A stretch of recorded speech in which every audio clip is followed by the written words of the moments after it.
Yo, Carlos, my man, what up? What's going on, brother? Bro, welcome to the Downstem, bro. I love the name. I love the name.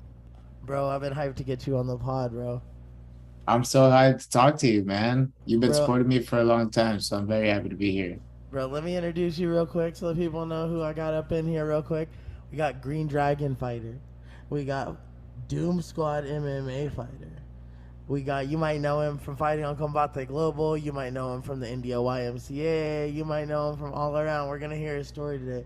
Got my boy Carlos Puente Jr. Yes, What's up, bro? Welcome to sir. Downstem. Hell yeah, man. Like I said, super happy to be here. Let's get it. Let's get it. Bro, did you had training today?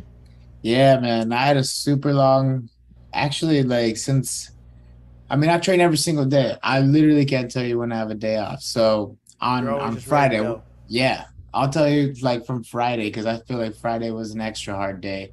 I did 10 rounds of sparring. We did five kickboxing with big gloves. Then we did five MMA rounds with like smaller, poofier gloves.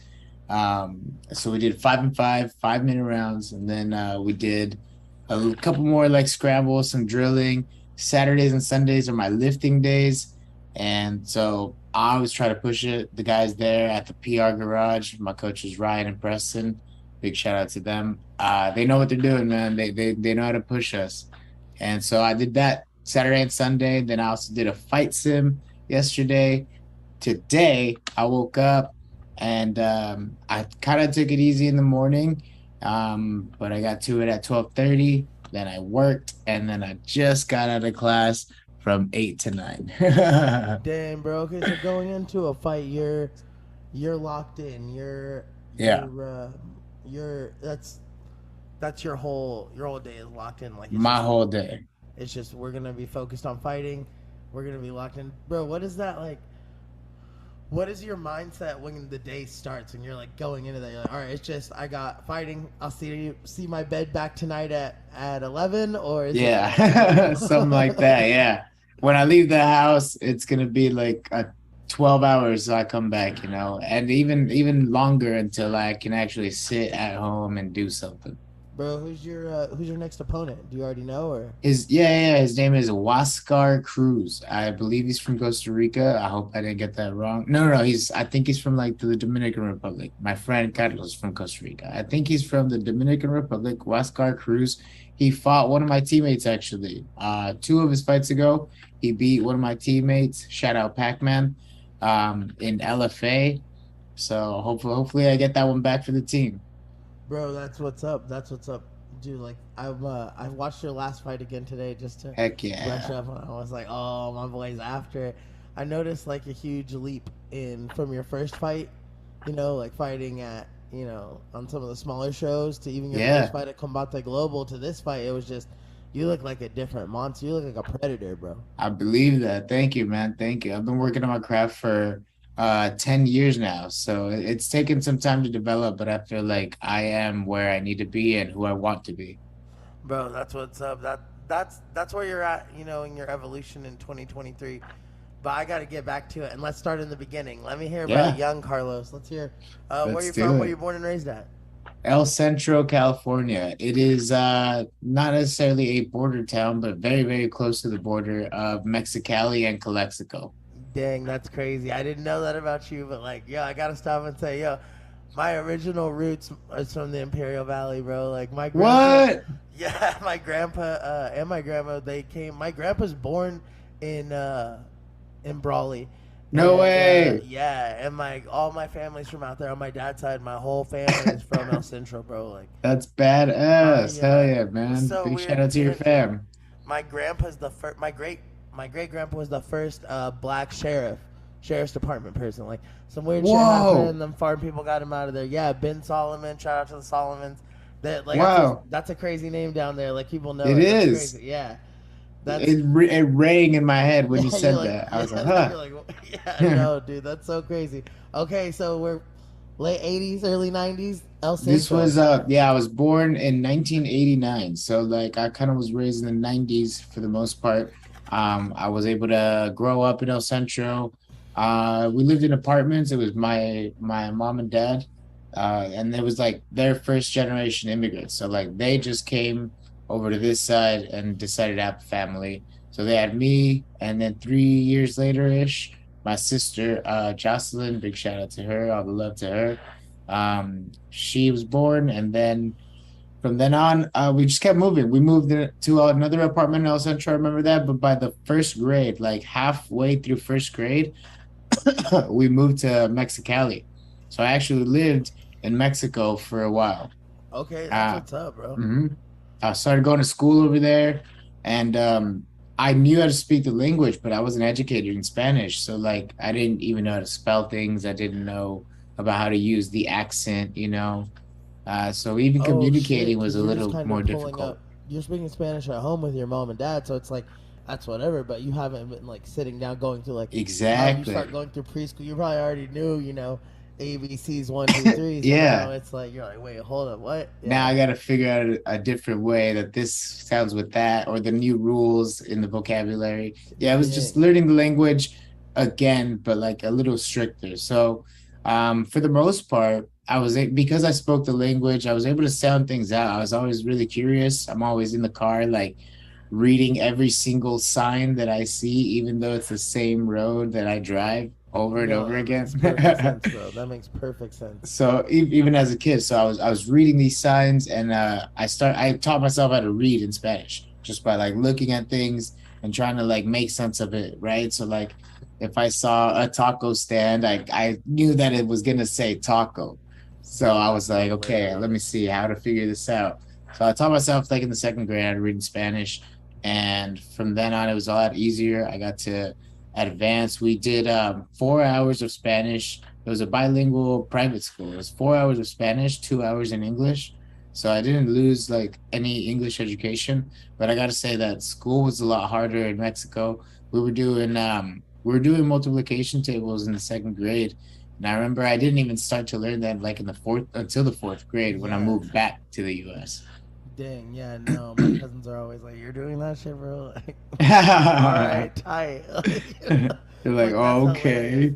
No, that's hilarious because I could totally relate. I could totally relate to that. So fourth grade, now you're coming back over here, hmm um, and so you're like, okay, I'm kind of going back home, or were you kind of like, dang, I kind of got acclimated to this? I did. I got acclimated to living in Mexico. I thought I was gonna keep playing soccer in the street every single day.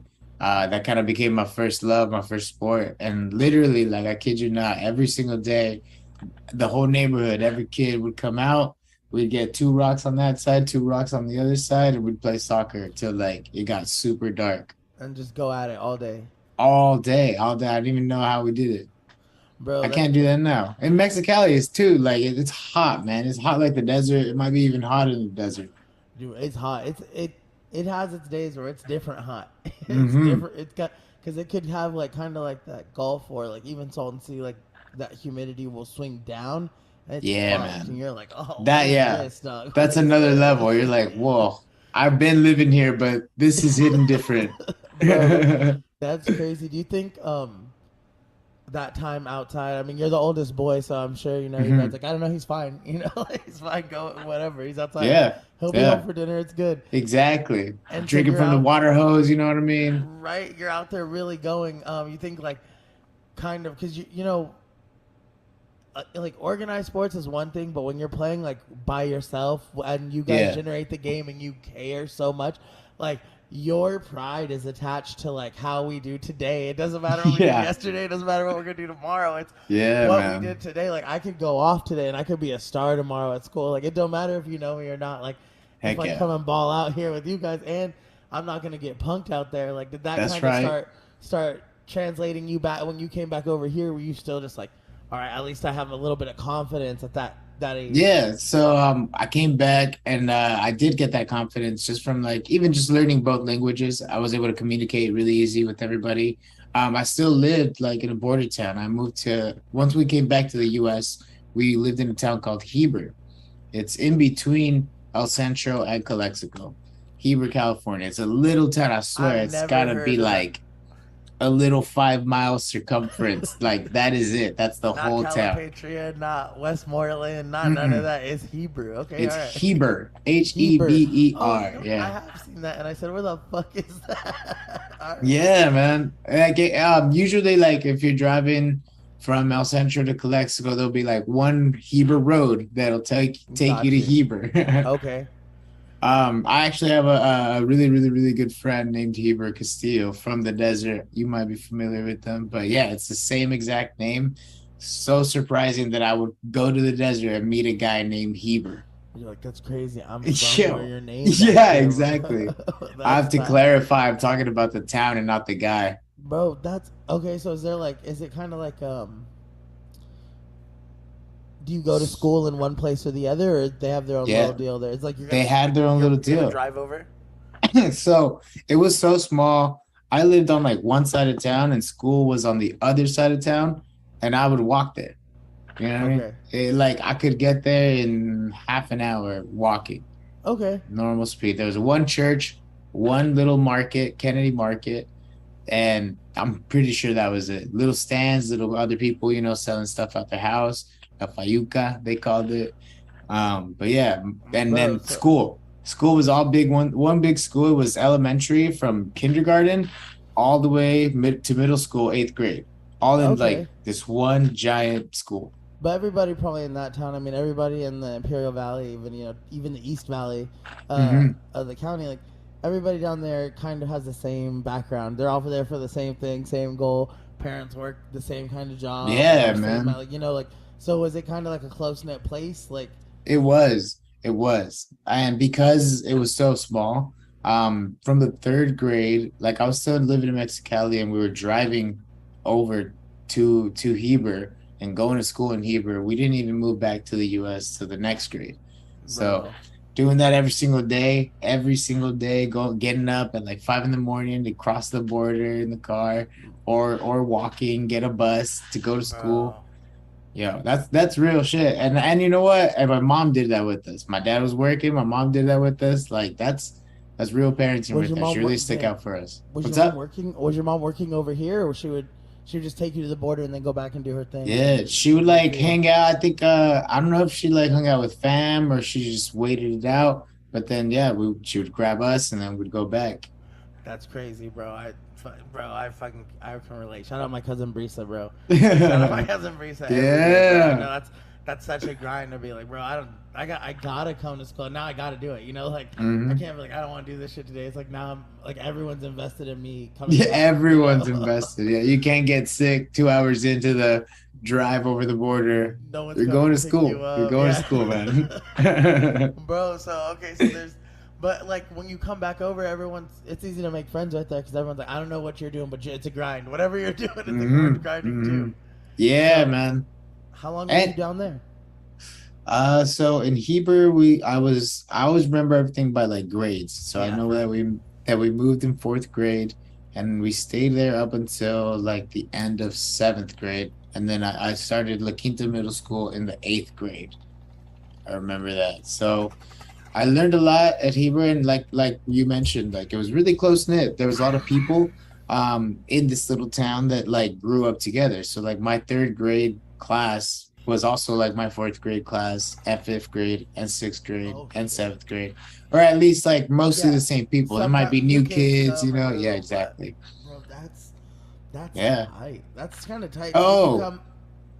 one little fun anecdote. Well, fuck, it wasn't that fun afterwards, but they offered me in the seventh grade. Like I started seventh grade and I got taken to the principal's office. I'd already been doing that gate program. Okay. Got to hit that T real hard. And yeah, so like they invited me into the principals and they're talking to me and then they're like, hey, if you want, you can skip the seventh grade, go straight to eighth grade. And I was like, no, all my friends are in the seventh grade. I don't want to like move on. I hate those guys. I play soccer with those guys. I'm not gonna hang out with them. And then we moved that year to the desert. So like from the Imperial Valley to the desert. So So you I could had have no just come I over had here new and been in yeah. eighth grade anyways. Exactly. So like I still did that. Yeah, I did another year. Didn't have those friends. Whatever. But I made a lot of really good friends. I met a lot of new people. Look into middle was like a whole different super different like Is that like experience a compared bigger? to everything.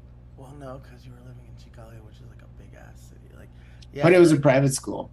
but I mean, still, like, you got to go out every day in the buses and there's buildings. I mean, like, Hmm. this is like a mid '90s, so it's not as big as it is now. Not that it's like some huge Yeah. metropolitan, but I mean, like, I would say like Mexicali's bigger than Palm Springs. Like, you got to look at Oh yeah. like, you know, Oh like, yeah. It's a so real city for you sure, and know, it's so big. you're going from there. Oh, you're kind of going out to middle of nowhere to Heber to go to school, Yeah, and middle of nowhere, man. then you're, and then, oh, because you have citizenship, so it's like you're going to Yeah, school right here. Like we're going, that's dope. that's So right. they're like, we're making the most out of that. You guys are going back over there. You're going to the Hmm. doctors. You're going like, all right. So when you come back, I ask everyone kind of like in their Yeah. lane, what was their first hustle? What was their first, whatever. So right now we're in the fight game. Like, what was your first? Were you scrapping when you got back to Heber? Were you like, nah, boy, ain't no punk? Or was that kind of like that kind of had Yeah. to start when you got to Palm Springs? I No, know you got to La actually, Quinta. I was always like I was always fighting. I was always fighting people since Heber. It's kind of weird to say. Like, I mean, I remember in kindergarten, some kid biting me and me just like socking the hell out of him because I was like, "What are you doing?" You know what I mean? Um, I guess it was always kind of in me, but the real like moment where I knew like I don't know, it was gonna be different no matter what. Like my dad, I got in trouble. I got in trouble for my fight. I'd already been in hella fights, but in like the fifth grade, I want to say, I actually like got caught. Like I hit this kid and I got like they saw us fight. The So little we had to go teacher's to aide lady yeah, came over and yeah. broke They're that kid like, up. go to the office. I got detention for the first time. I got Right. suspended for the first time, I think. My dad picked me up. And I was like crying, just like embarrassed, right? Like I can't believe like I got caught up in all this. Like I'm a bad boy. So my dad's talking to me. Then he's like, "Why are you crying?" And I was like, "I just feel bad, like I'm in trouble. It just sucks." And then he said, "Well, did you lose? Did you get beat up?" And I was like, "No, the guy didn't even touch me." But like, you know what I mean? I feel bad that it all happened. And he was Everyone like, yelled at me. yeah, I got It's not a detention positive about it, you know reaction. what I mean? And he's like, no, he's just like, you're okay. Whenever somebody like pushes you, I need you to like hit them. And if you do get hit, I need you to hit them twice as much, twice as hard. And I said, all right. And Bro, I don't let's know why go. from then on, like I swear, like it just wasn't gonna be another way. So you get over, you come to La Quinta Middle, and La Quinta Middle's probably like, I mean, there's probably some asshole kids there. And then I'm just thinking of the kids we know at La Quinta Middle, and like, there's also probably like, hey man, welcome to La Quinta. Like, Yeah, yeah. happy to have you. It was such a like culture shock. So I was raised, very close to the border. Almost everybody has the same background, the same like family upbringing. Um like so you knew everybody knew the same people, and everybody was Catholic, like everything like, everything was the same. Mexican Americans, 99% of the population, I think, in the Imperial Valley is like Mexican Americans. Bro, for sure, especially then. Yeah.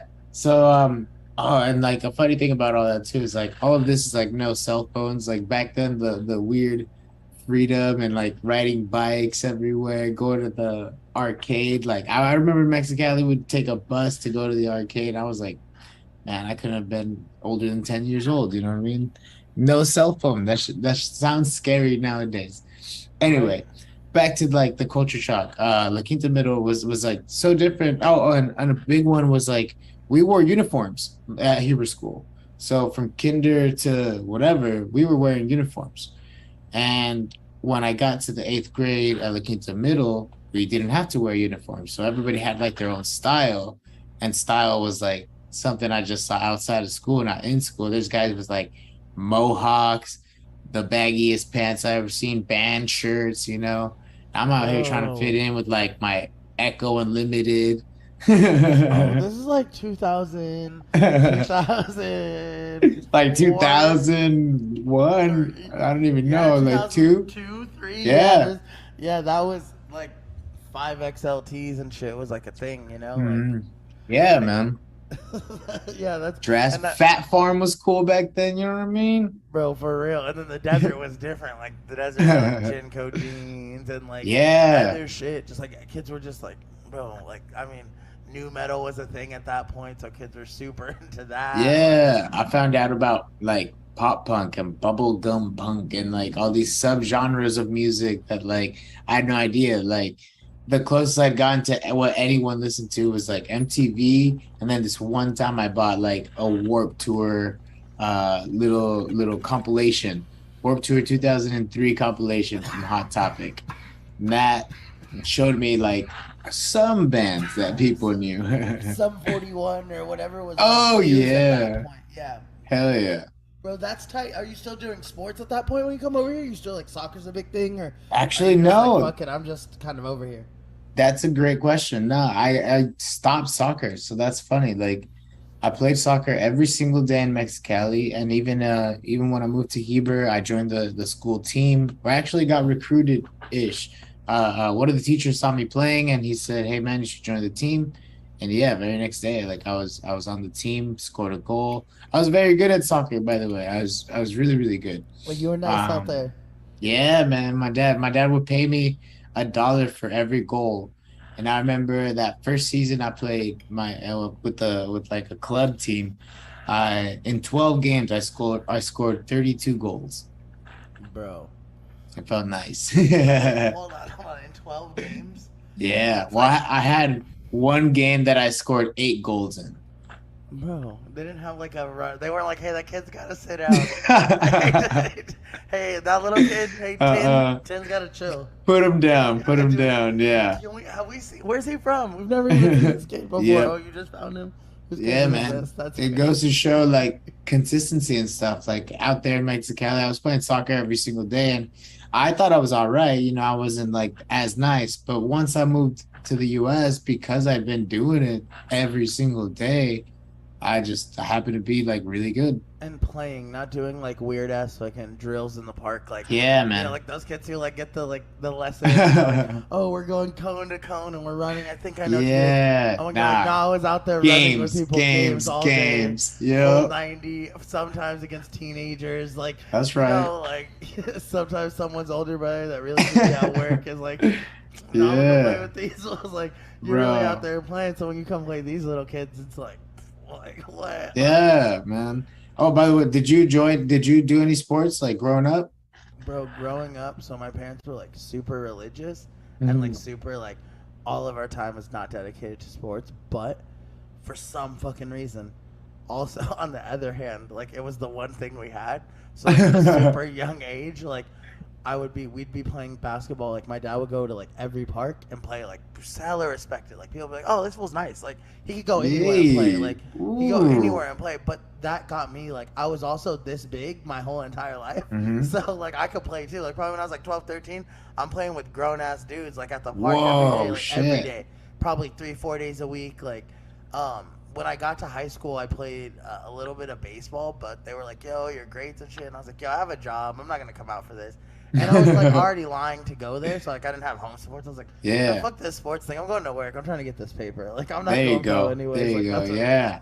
Yeah. But like I learned a lot of lessons playing sports as a kid, like getting in fights, like playing. And the other thing is that like I kind of have like a bigger like immediate family, so Hmm. my cousin lived like one neighborhood over from me, and he had like hella kids, so we would play like 4-on-4 football in the Oh, street. that's We play my whole amazing. neighborhood play football, like my whole street, like a lot of kids Yeah. actually. Surprisingly, like people were like, "Oh, like lived by these kids." Like for a good chunk of school, like all these kids lived on my street, and then just like that basketball every day. Like it was shit. Like we're outside fighting, just sometimes just fighting a fight, playing everything though, soccer, football, whatever we could play, Dang. And Yeah, like that man. was just and like it like progressed, but like never like to a super organized point, but like a lot of life lessons, like a lot of like commitment, respect for myself, like being like, damn, Yeah, man. I'm fighting grown ass men out here. My dad is out here. I came today. Like I said some shit I shouldn't have said. I'm getting bullied down here. Like what am I gonna do about it? Like that's all Yeah. comes from fucking Ruth Hardy Park. Like you know what I'm saying? Whitewater Park. It made you grow up, huh? Oh, big time, bro. Like being like, oh, pops is going to work. Like fucking, I'm riding my bike to the park. Now it's like, what are you gonna do at the park? Like, that's a grown ass dude who just killed his beaver Yeah. and is like just got off work and is about to play this game. Like, he punched you in the face, you gonna fight or just be like, oh, that's the fool that got beat up. Like, No way. like, so it's crazy, bro. Like, sports taught me a lot. Like, especially in like made new friends and shit when I came in. Like, there was a couple other kids who were like crazy ass good athletes. Like, shout out my homie DJ, and like Hey. his pops would be at the park doing the same shit, and they'd be making us play each other and shit. Like, hella kids. Like, my shout out my homie Hell Dwayne. Shout yeah. out my cousin Hassan. Like, legit. Like, pops just being like, all right, play this fool. Like, nah, y'all gonna play to 21. Like, and you gotta go. Like, it's not just like your pops really just talked enough shit for you. Like, now you really gotta go. Like, Now you gotta show out. bro, that's crazy. So we're at what? We're at middle school. You're going into high school. You went Hmm. to La Quinta, or you went to? Yeah, I ended up going to La Quinta High School, from La Quinta Middle to La Quinta High School. Okay, and you're already basically ahead because you're in a gifted program. You should have been in eighth Mhm. grade. You're already like basically a Yeah, 10th grader. I was in the IB program for a little bit, but I ended up dropping that in sophomore year because I was just like, I don't need this. I'm not trying to go to the best college of all time, you know. What? I'm trying to just do my thing, go to college, do something that I'm interested in, and then get a job in another thing I'm interested in. To be honest, um, I know we haven't gone through high school, but like one of my first like big dreams was to be like a music video director or just a person that created music videos. Yeah. So that was your direction. That was literally gonna be my next question. Like, what was your at that point getting into high school? Like, what was your Hmm. direction was like the arts, music, stuff like that, like Well, let's digital see. media, or because I like was I sports and was really exploring American culture. Like I was really into skating. I was finding out about punk and punk rock and then hardcore and then metal. Like I had no idea what the hell hardcore was, but which is here are crazy. all Like, that's these how I know guys. you. Like, I know you Yeah, through hardcore, which a lot exactly. of people be like, what? Like, no, that's my homie through hardcore first. Like, Yeah, man. And hardcore kind of like dominated most of high school. So like my freshman year was like my crew's like sophomore year. So when I met them, they were like a year older than me. Most of them had band tees. So like just out of curiosity, I started looking them up, you know, on that Bear Share, on that Aries, on that LimeWire, on all that bro, stuff. shout out Pure Volume. Do you remember Shout that out app? Napster. Napster, Pure Volume, early SoundCloud. Like, or not SoundCloud. There was Yeah. another orange You could, app. yeah, Fuck, because what you was can still that? download from SoundCloud. Was it SoundCloud? It was Nah, no, maybe it it was was. I don't know. Someone will comment on this and be like, "Yo, is this?" But yeah, no. Shout out Napster, LimeWire, getting fucking your whole computer fucking the worst virus ever because you Yes. downloaded something that said just like Eminem 2007 mix or whatever. Yo, Like, oh my what? God, I wanted or, everything from Eminem or back you would then. download something and it would just be you would download something and you'd be like, oh dang, okay, is this there was a link for the. All right, I think this is blacklisted. Let me. I don't. Click, and then you click it, and then it's just 50 Cent, and you're like, Yeah. bro, why is this Ja Rule? Like, why is this? What, what's happening? Why is this? Straight up in the Bro, club, it's Ja Rule bro, and and it's for like a Ashanti. 47-minute version of it looped, and you just downloaded it to your mom's computer Yeah, without your mom's that's face. the album. Yeah, bro. Bro, so Hey, you're kind of exploring that. Are your parents like? yeah. Are your parents? Did both of your parents come back when you came back? Because I know you said your dad was working, Yeah. so I didn't Yeah, really. yeah, It yeah. doesn't always He work was like living that for with us. He was everybody. always living with us, but he would like every single day cross the border and like go a little further to Plaster City. He was working at US Gypsum. It's like this big giant fucking factory.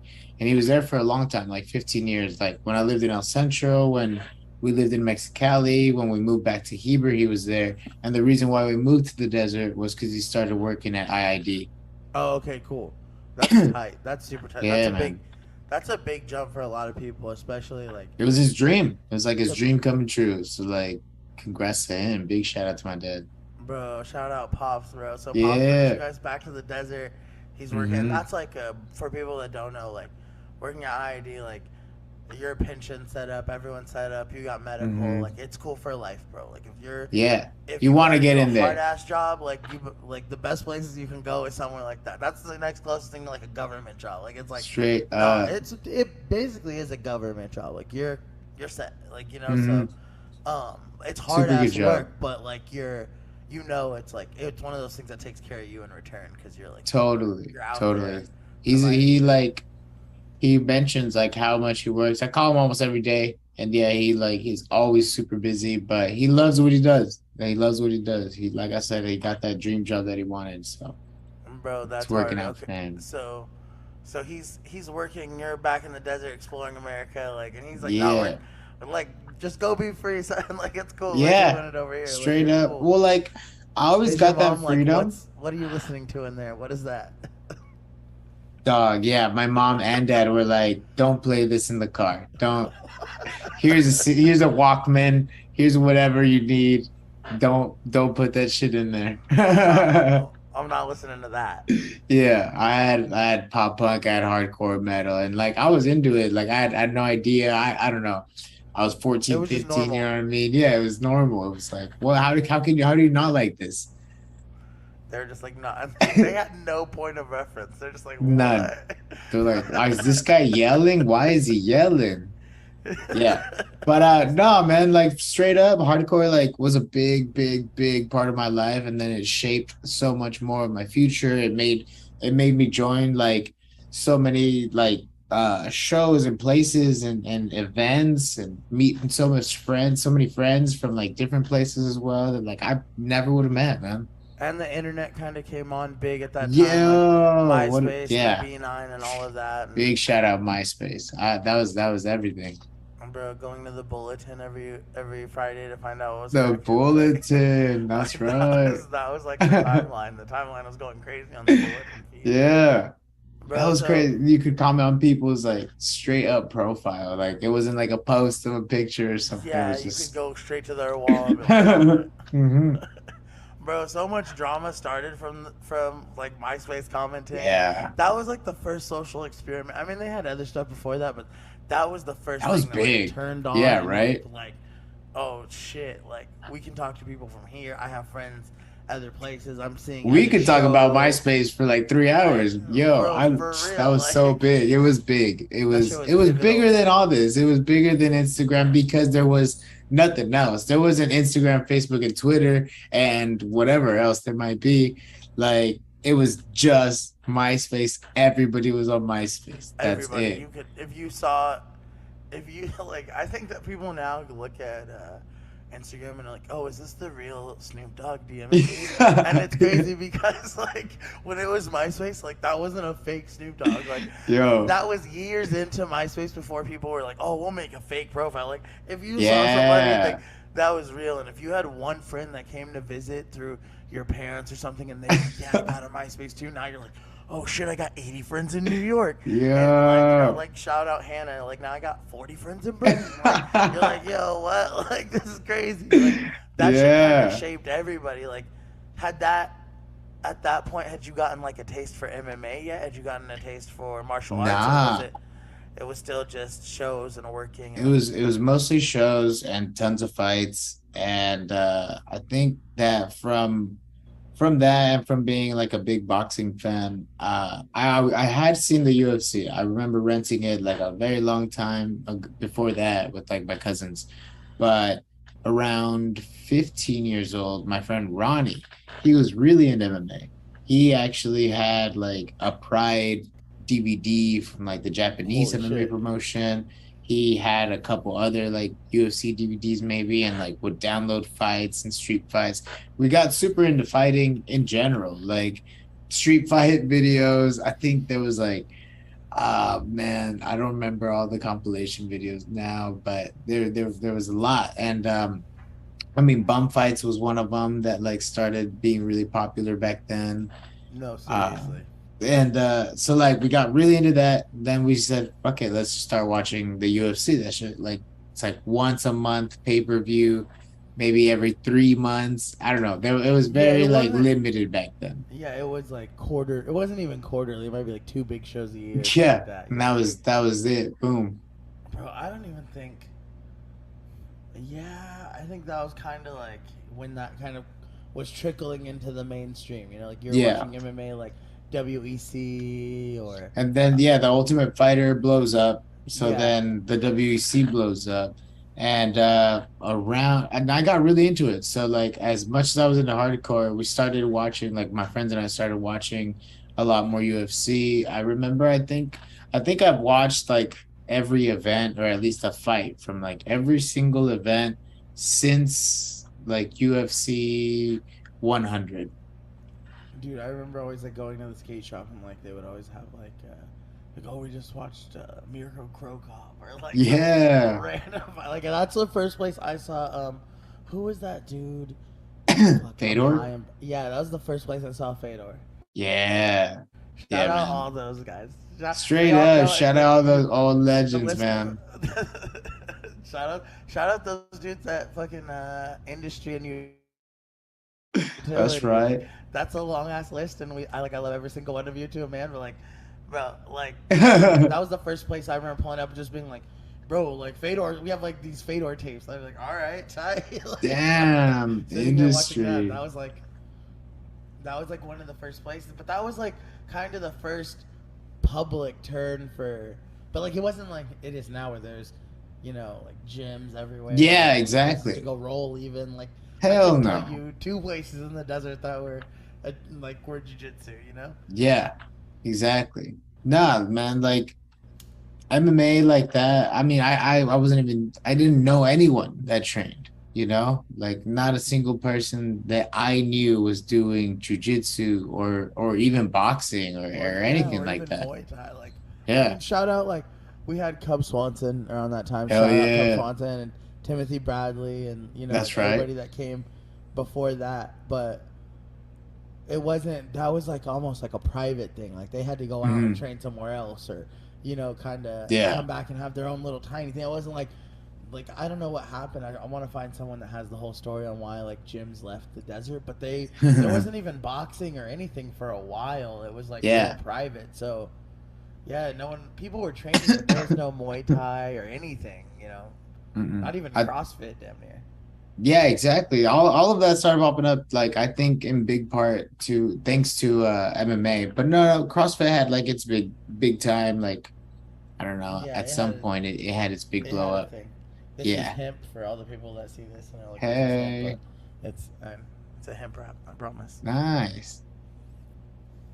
But okay, That's nice. so that's we're still hardcore. Are you still living in the desert?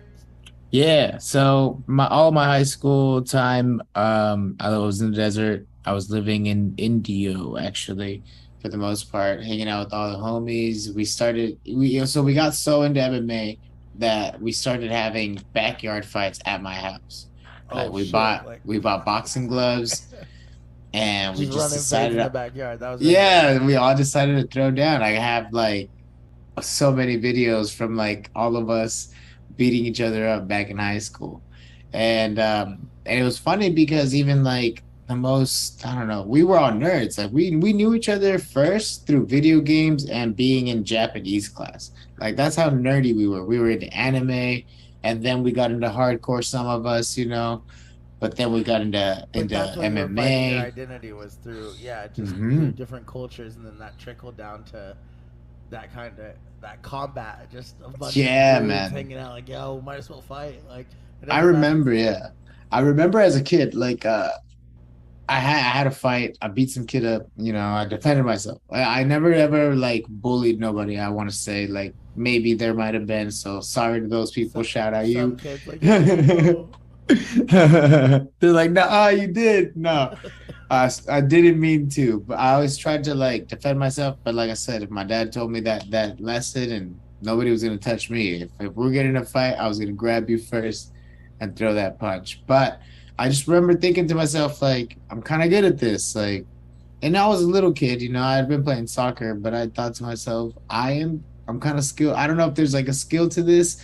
I don't know if there's like a talent. Cause like, I remember just like your blood rushing, your legs are like kind of Just all the shaking throwing. and yeah, adrenaline's going and then doing it and then just being like, but I did well.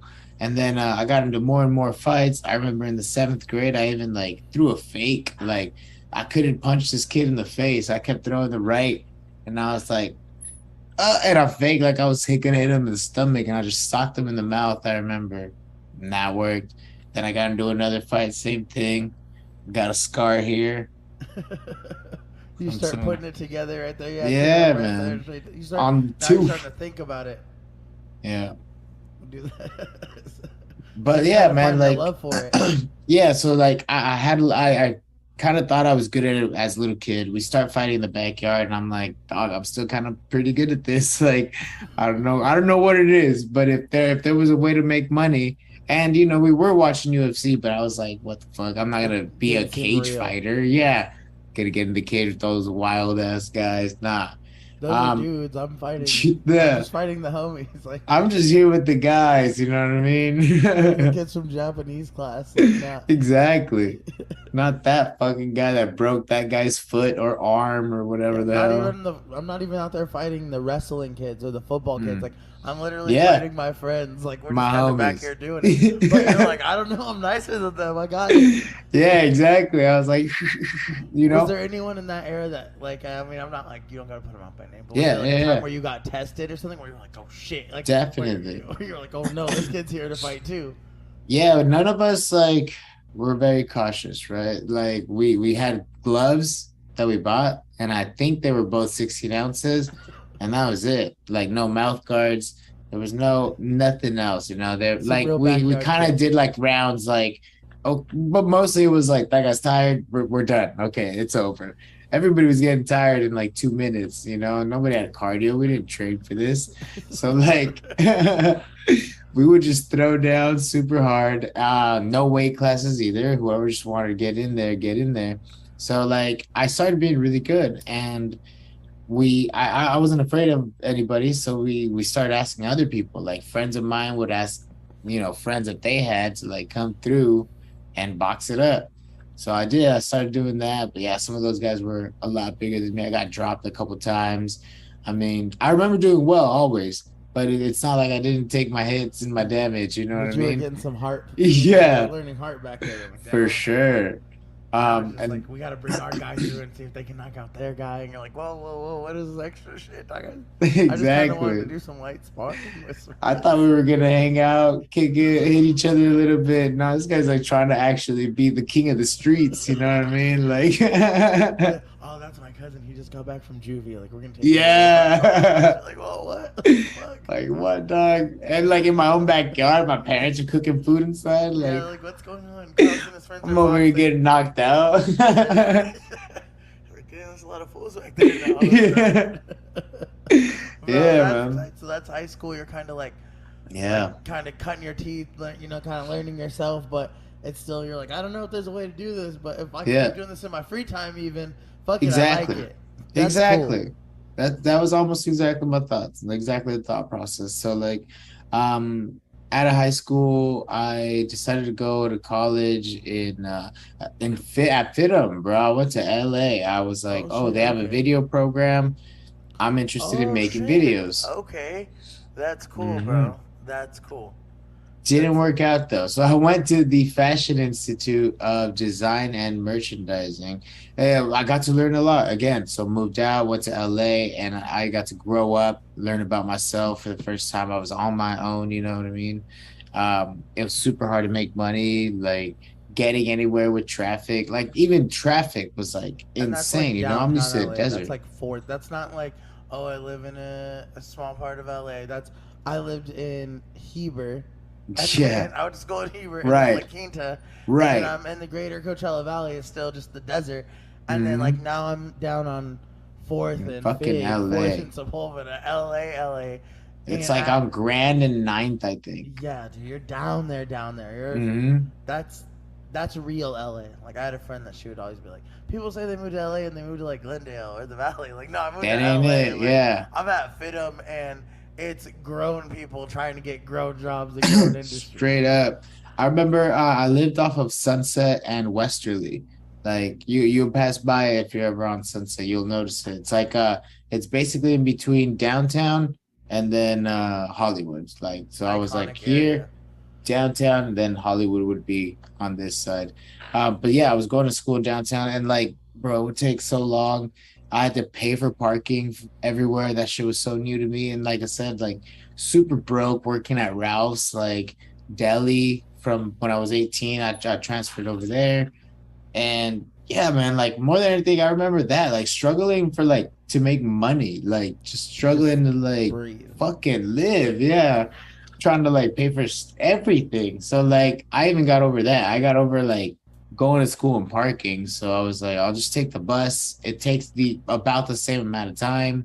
I gotta walk a little bit, but at least it's $2 or $1 for the bus instead of the like $9 I gotta pay every day for And I gotta go parking. find it, and it might be full, and Yeah, man. It was not fun. So like that was super new. The school, I think it was like a very new program, the video program, and I wasn't learning video. They were like, "Cool, you're here, video, right? So let's start with drawing." And I was like, "Son, I gave up on drawing in the first grade. Like I you're like, I haven't don't draw. tried, Yeah. yeah, I haven't tried drawing a stick figure since then. Like that ain't me." And they're like, "Yeah, just draw Tom Cruise right quick." And I'm like, "Get the fuck out of here." Oh Man, my God, bro. Yeah, I remember just like not enjoying any of it. None of it like helped me make a video at all. Like I think it was just a really new program that they were trying to introduce and bro, didn't work that's out. Left after like 3 months, okay. that's but that's gained $11,000 in debt. right. Like, but yeah, and you didn't even get the bullshit of going to school. You just grabbed that straight. Like, well, you're in debt now, Yeah, and you already fucking gave it sad. to them. So Yeah, you can't even yeah. like work the check. You already gave it to them. They have it now, They had it. They had it. What could I do? That was just a bro. waste of time, space. But hey, you know what? You live and you learn. And I was young, and I think I needed that lesson. Plus, like, if it didn't suck, I wouldn't have moved back. So I moved back to the desert. I If and worked a lot to try to pay off that debt. if you didn't even have that opportunity to go there, you probably, you may have not left the desert and done that growth that you had to do. Even another step, Hmm. just seeing it at that big of a level. I'm like, all right, I know what it could be. I won't ever be wondering, but Yes. I know what it could be. And Hmm. I respect it for what it is. But I'm going back to the desert. Yeah, yeah, yeah, yeah. Like I met again, like the desert to me was like, whoa, so different from the Imperial Valley. But then going to LA, I was like, fuck, there's like every which way, there's like a different person that's got a different background that like I don't even know. Like they could be from different countries. There was so many different people, and like that was cool too, the getting to know those people. And like I think that it also helped me grow in that sense of being able to relate to more and more cultures and being open to like their ways of doing things or saying things or just living their life, you know what I mean, That's their like the customs. real. That's the real melting pot of America. Is Hmm. like downtown LA. Like, I know it's Yeah, an man. Ethiopian store, and they do that over there, and this is this. And you're like, oh, cool. It's my neighbor. Cool. I Thank you. remember I met a girl. I was 18. I met a girl and she was like 26. She's like, "You want to go get Thai?"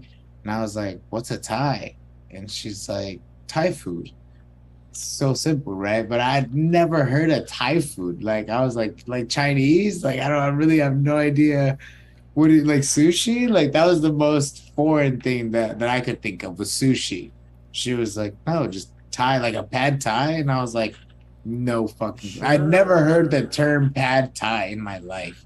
Dude, that's crazy. That's crazy. But it's like it's not that crazy. Like it's not like I can't think of a bunch of Thai places on the east side of the valley. I can't think of. Yeah, I'm sure there wasn't a bunch of Thai options at in Heber. there. I don't Like remember one. I don't think anyone has had Thai in Hebrew. in Heber, they're like, what? You bring them? You Yeah, go open a Thai food restaurant in Heber right now. You're doing numbers. Like, what is you're this? right. I'll Pad introduce see him to the you. This pad is Thai and the crazy. pad see Yeah, here's some drunken noodles. Mm. Bro, you're revolutionary. So like you're bringing that back to Yeah, probably come back to the desert with all kinds of curiosity. Like yeah, yeah, man. it's cool ass stuff to do, but once you get that taste and come back, you're like, Yeah, and as you mentioned, I saw the like potential. I saw like what. what could be, right? And the little growth that I did have just made me want more. So like You as soon saw as there I was got more done, past the mountains, you know? exactly, more past the mountains, literally, right? But like, so I just concentrated on making money. But I knew that I needed to get out again. I knew I needed to leave again to like grow more. And I was talking to some girl. I met her through hardcore. Eventually she moved to like a deeper part of Arizona, like closer to Phoenix area, like a more metropolitan area. Okay. And I said, you know what, I'm gonna move out there too and start going to school over there and just kind of do my thing because I wanted to get away like enough where I couldn't just drive and come back in the same day, and it'd be Bro, easy. It'd be easy to go that 4 hours back and to forth. Phoenix is like such a difference than the Yeah. 2 hours to LA. You're like, yeah, no problem. 2 hours, Hmm. 4 hours Santa Barbara. You're like, yeah, no big deal. That 4 hours to Phoenix is like, bro, really? I It don't feels know, like eight. man. It feels like eight. There's It's nothing to aggressive. see. Nothing to see. Just, oh, we're in the desert. It's not even Vegas. You're just out there. No disrespect to Phoenix. Like I love y'all, but like, Yeah. bro, it's far. No, It feels yeah, far from that here. shit, that If part of the 10 is boring as hell. Somebody's got to do something with that. yeah, once you get past Blythe, like it's just like, man, we're still out here, huh? Like, Yeah, so yeah. it's like, But yeah, so I ended up so going to Phoenix. Arizona. Yeah, I lived in Chandler first, in Chandler, Arizona, about I want to say maybe like 20 to 20 to 30 minutes from Phoenix. I was going to school for video again, and I actually started learning how to make videos. Like, I ended up doing that for a while, graduated from there, Was there like a and focus that you learned with the videos? Was it like, yeah, were you focusing on sports or music or TV or? it was called digital video production. That's what I have my degree in, is digital video production. And there was a lot of different classes actually. One of them was just strictly editing. Like I remember doing a test for editing, and it was like the study guide was just like keyboard shortcuts and how to cut, how to paste, like what this term did. If you did this, if you splice something, like what would it mean? And I remember doing all that stuff. Like the actual Uh, technical pieces of video work, yeah. yeah. And so I got to learn editing. I got to learn that I hate editing, and just got to learn everything. Like everything that I use now, I learned in school. Everything that I learned in school, I'm able to apply to my life now. And to be honest, like make money now. I make videos for a restaurant out here in Downey called Lock and Key Social Drinkery. Big shout out them. Big shout out Mark. Make Shout videos out for them. them. So that pays me. And then I make videos also for Blu-ray Aquatics, my other job. Big shout out to them too. They Blu-ray sponsored me for my aquatic last shop. fight. Bro, Yeah. that's what's up, bro. So like, you're kind of coming out. You get out there, and they're actually like teaching you something. Like, hey, you can go walk outside and be like, hey, I can make a video for you. Hey, I can Yeah. eat off of this. Like, I can do something, even if it's not a ton of money. I can start Hmm. fishing with it. Kind of. There you go. Let me Yeah. find some place. They taught you how to fish, at least not just like fit them. Where it's like we're gonna teach you the theory of Yeah, construction exactly. of Victorian Right. I was outfits, like, which is dog. important. Like, what? No, yeah. When I went to this school, it was like completely different. Every book that I read was like about like even like framing a shot, It and was like technical. very technical. Like when you film something from the bottom up, you're actually given like what the object or the subject power, right? Like because they look so much bigger from that peripheral. Bro, that's cool. So like you really feeling like empowered with what you're learning to take it out to like actually do Yeah. some work with it and start getting clients. Were you getting clients right there in Chandler, or was that still like? Yeah. After I was done with school, I joined a gym.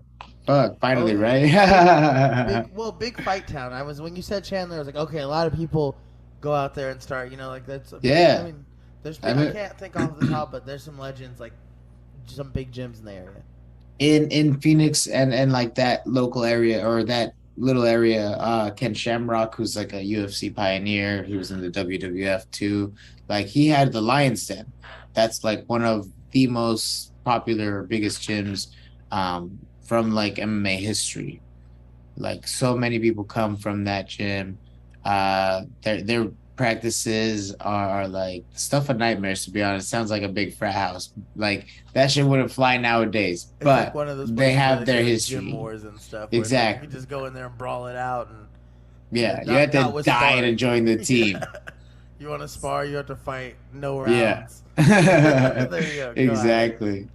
That's fun. That's yeah. So like go to school, do all this video stuff. Finally, like I feel like I've done everything that my parents wanted me to do. I think I've accomplished, as much as I need to for everyone else. Now I got to focus on something for me, right? Like I'm So, done with school. School is done. I'm 23 years old. School's over, finally. Now what do I want to do? And honestly, the only thing that came to mind was MMA. I wanted to try training. I wanted to try like training for MMA and not just like jujitsu. I wanted to do it all. So I found a gym called Power MMA and I signed up for it, but I didn't go for like a month. I signed up for it in like January, and I was like, I'll go next or tomorrow when I'm less tired or when I'll find a try to good Monday try to to get. work out and then go. But yeah, that day didn't come until February 1st, where I was like, all right, son, like I took all January off and I paid for I it. just paid for. Now you're an adult. You Yeah. paid for it. And that shit wasn't cheap. I remember because I was only doing like a 6 month membership. I remember I was gonna move back to the desert after 6 months. So I did a 6 month membership and every month was $180. And I was like, fuck, bro, I'm making like I don't even know, like 1,000 a That's month, a you real know? commitment. Yeah, for real. Yeah. Right So out of like college and to be doing the extras, mhm. that's a big commitment. So I you was working burned one at month. Chipotle, but rent in Arizona is something else. Like the first place that I got by myself, one bedroom, one full bedroom, not this. Like when I lived in LA, it was like a hallway, Yeah. and there was like an area where you could put a bed. It wasn't a bedroom; it was like an area where Where a you bed could, also fit in yeah, there. it Yeah. fit in there, so you could sleep in there. That shit was like $750. When I moved to Arizona, my first apartment, like by myself, again, a one bedroom, an actual one bedroom, was 430 after everything, 430 a Bro. month. Reasonable. Hella reasonable. Yeah, I could work at Chipotle and do that. And I did, you know what I mean? And then to True MMA in India with Cub Swanson. Oh shit. And Okay. that kind of became my mentor and my coach for like the next 6 years, like from that moment. He always had a really good eye, a really good like vision for like what somebody was good at, what somebody was bad at, and like what their style should be and stuff like that. He studied the game a lot. He claimed, he not claimed, but like he proclaimed himself as a student of the game, always a guy that's trying to learn more and more and more, trying to get better and better and better. Even though at that time he was already like 10 years in the game. Now he's got like 20 years in the game or something And like that. you still hadn't had a fight, like an amateur fight at all or anything. Nothing. You were just training and get like honing in on the craft, and you were like, hey, I Yeah. want to study under him. Like I want to learn the game from him at least. Yeah. Well, I mean, moving back to the desert, there was like another gym called like Python or something. But I had two friends and my cousin that had already started training at True MMA, even back before when it was called Leverage. So they were with Leverage and they were at True MMA. When I started training in Arizona, I moved back. They'd already had some training, so I was like, cool, I'll just join you guys at your gym. Yeah, that's cool. So we started training. You kind of had Um, that support and motivation. Like you're all kind of gonna push each other to go because now we know I go and you know, and yeah, someone can hold me accountable and say you're not at the gym. exactly, man. And you start getting worse, and you want to compete with your friends, your cousin. Like you don't want them to get better, so you got to show up. Right? Okay. So you show up and you're like, who better to show up under than Yeah, Cub? You know, like yeah. he's definitely a star by that point for sure Hmm. especially in the MMA community. Yeah. You know, so And you then just actually when I went over there, it was like right before he went on this really, really well, it was right before like the WEC was absorbed by the UFC And so like all these fighters started debuting. He was gonna debut on like UFC on Fox, the first one, I believe. Oh yeah, yeah, that is So I think early. that was like 10 years ago even. But yeah, so he started his like big winning streak around that time. So there was a lot of hype, a lot of momentum. He was training at Greg Jackson's, whenever he wasn't at True MMA. So we were also able to like learn a lot from like what was the best camp at the time, and then all coming from Cub. He was a really He's good bringing mentor that for back. me. Yeah, Hmm. he's bringing that right back to you guys. He's going out and going to working in a camp and then coming back and showing you what he just drilled. And now you're Yeah. like, Oh shit! Like we're 1 degree of separation. We just basically got a class from Yeah. Greg Jackson. Pretty Like, much. Like I think that it was really easy, or not easy, but he was able to hone in on like what every fighter needed in order to get to this next level, even with like our extremely limited experience. Like when I started training, there wasn't like another black belt in like the room. It was just Coach Cub was a black belt, and I believe my jiu-jitsu coach, Mike Morales, was a brown belt at the time. He eventually became a black belt, but at yeah, the like time. that was it. That was like it was a very inexperienced room. We were all learning together. So whatever we learned, we would try to do. And maybe after 2 years, I had my first amateur fight. What year is this? I Let's see, I started training at 23. I had my first fight at 20, I want to say 24 or 25. Hmm. Okay, Don't so remember. 24 or yeah, this 25. is about like 2010, 11. 2010, 11. Yeah. Yeah. Like, Okay, or like maybe 2012-ish. Yeah. okay. So, yeah, that would make 23. 2012, I'd be 23, 2013, 24. So yeah, just about then. At the same time, I moved back to the desert, right? I go to True. I wanted to get a new job. I started working at Best Buy for a while, and they sent me on this like big training so that I could get promoted to the next position or the next level or whatever. And right before that, I remember calling Apple because when I lived in Arizona, I worked at the Apple store, and I remember calling Apple and asking like, could I get a reference? If I wanted to move somewhere, could I get a reference? And my boss was like, yeah, anywhere you want, I'll get you into that store. And I was like, sick. So I was already thinking about maybe moving to San Diego and training out there at Academy and and working at Apple. But then I got this big training with Best Buy, and I had interviewed with the school district like a month before that, but I didn't get the position. But during this training, this week-long training on Wednesday, I get a call from the school district saying like, "Hey, we want to do another interview with you. We're going to hire a second person, and we're very interested in hiring you." So I ended up getting hired at the school district. Was it to do video stuff or? No, I got hired for a cloud support technician position. So I Okay, worked IT. I worked in the IT department. I was in charge with two other guys, and then later three. We were 3 or 4 cloud support technicians in charge of like 30 schools. And for me, I handled all the elementary schools.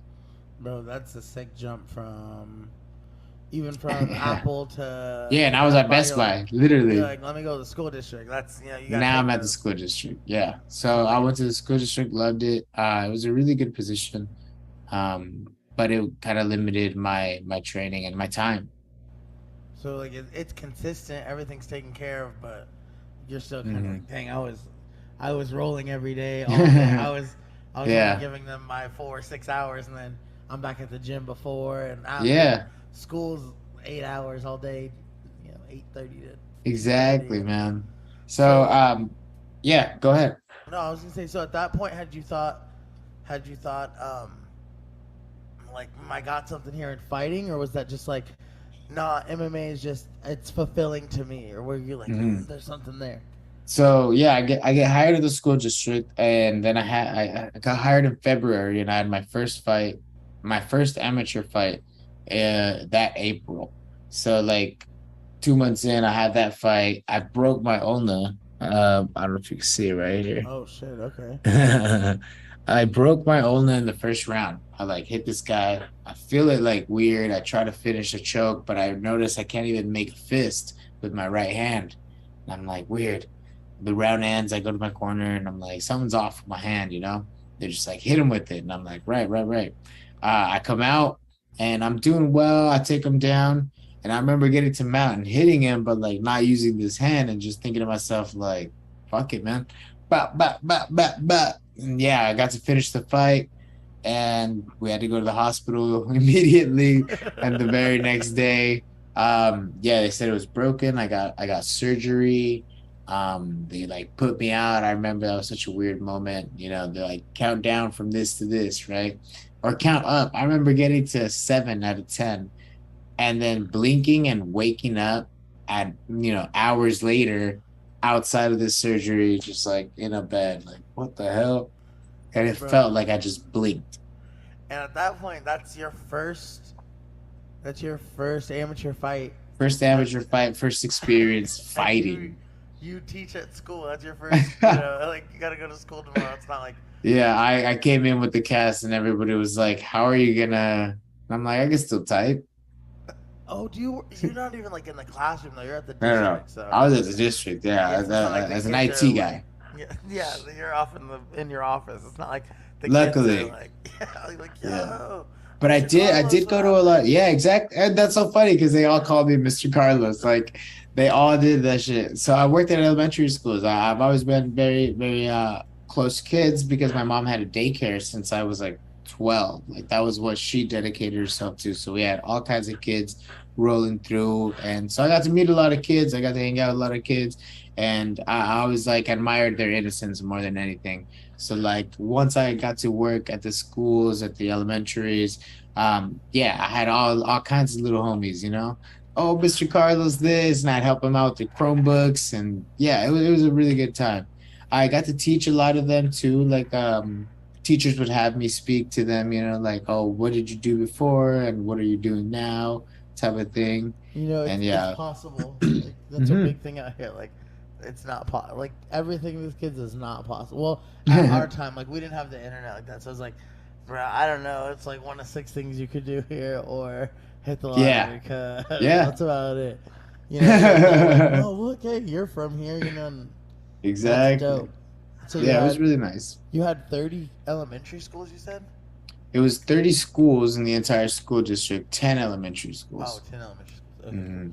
So that's tight. So you're doing that, but you're also like, I guess that kind of, they're not as understanding when you're like, hey, I know I'm off on Saturday, but I fought and I have surgery and I got to use some of my Yeah. PTO. I got talked to, yeah. And you're like, fuck, but that's a new rush. You just got, that's the biggest stage at that point that you had been on, you know, Yeah, for anything. Like that was the biggest. for you're like, anything. oh shit. For anything. And the biggest competition of my life, the biggest stage, as you put it. It's a huge moment, and so now you're like, you get that taste, you get that Mhm. first taste of it, and you're like, you go back to work and you're sitting there with your Yeah. class, but you're like, yo, that's W. But I did that shit, I yeah. did that shit. That's right. And yeah, like and amateur days are so crazy. Like and for us especially, like we come from I want to say like the previous generation of MMA now. Like we still grew up fighting in native grounds, like random ass people. I remember, I had no idea who I was gonna fight until that day. Like I would see them that day.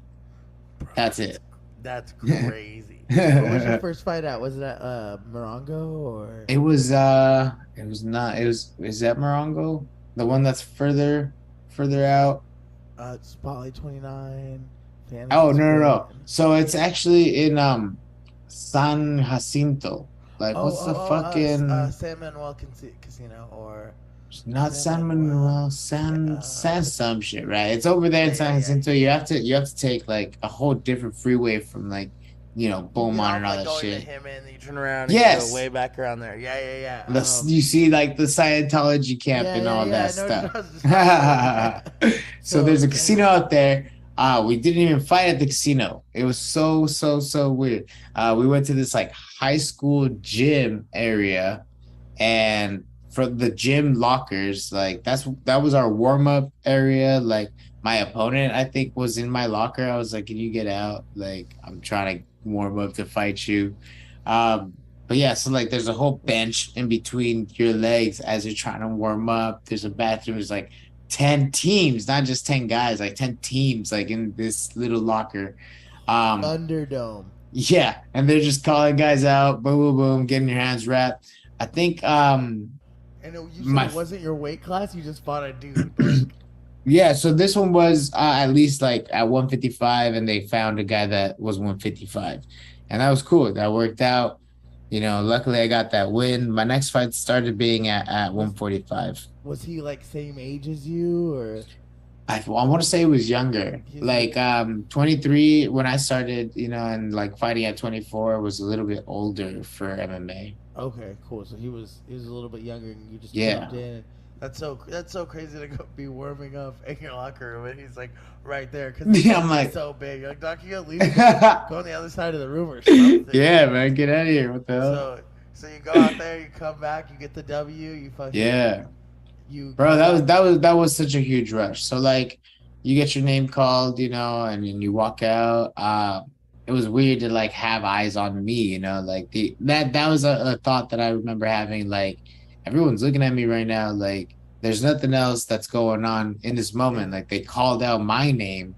They're watching me walk out to this cage, and then I'm gonna fight this fucking guy that I have no idea who he is. Like I just met him today. You And just yeah. coming from that from training, and now you're there in front of everybody, like Bro. you know, you're like, bro, this is not the gym. This isn't true MMA. This is taking off my not socks true. and laughing with the guys. This is light. There's light. Oh here. shit, yeah. We're gonna fight each other, and that guy's gonna try to hurt me. Like literally hurt me like as bad as he possibly can.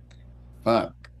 Bro. You get out there, you walk out to the ring, you get in that first fight, and the cage closes, and your team is behind the cage, and like, all right, cool, Carlos. That part, bro. The cage closes. You're never ready for the cage closes. Like, because everything before that is preparation. Even walking out and all that.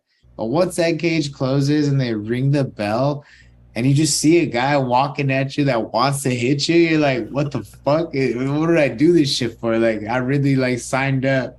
Like, yeah, I want to fight this guy. What the fuck? Like, that's so weird.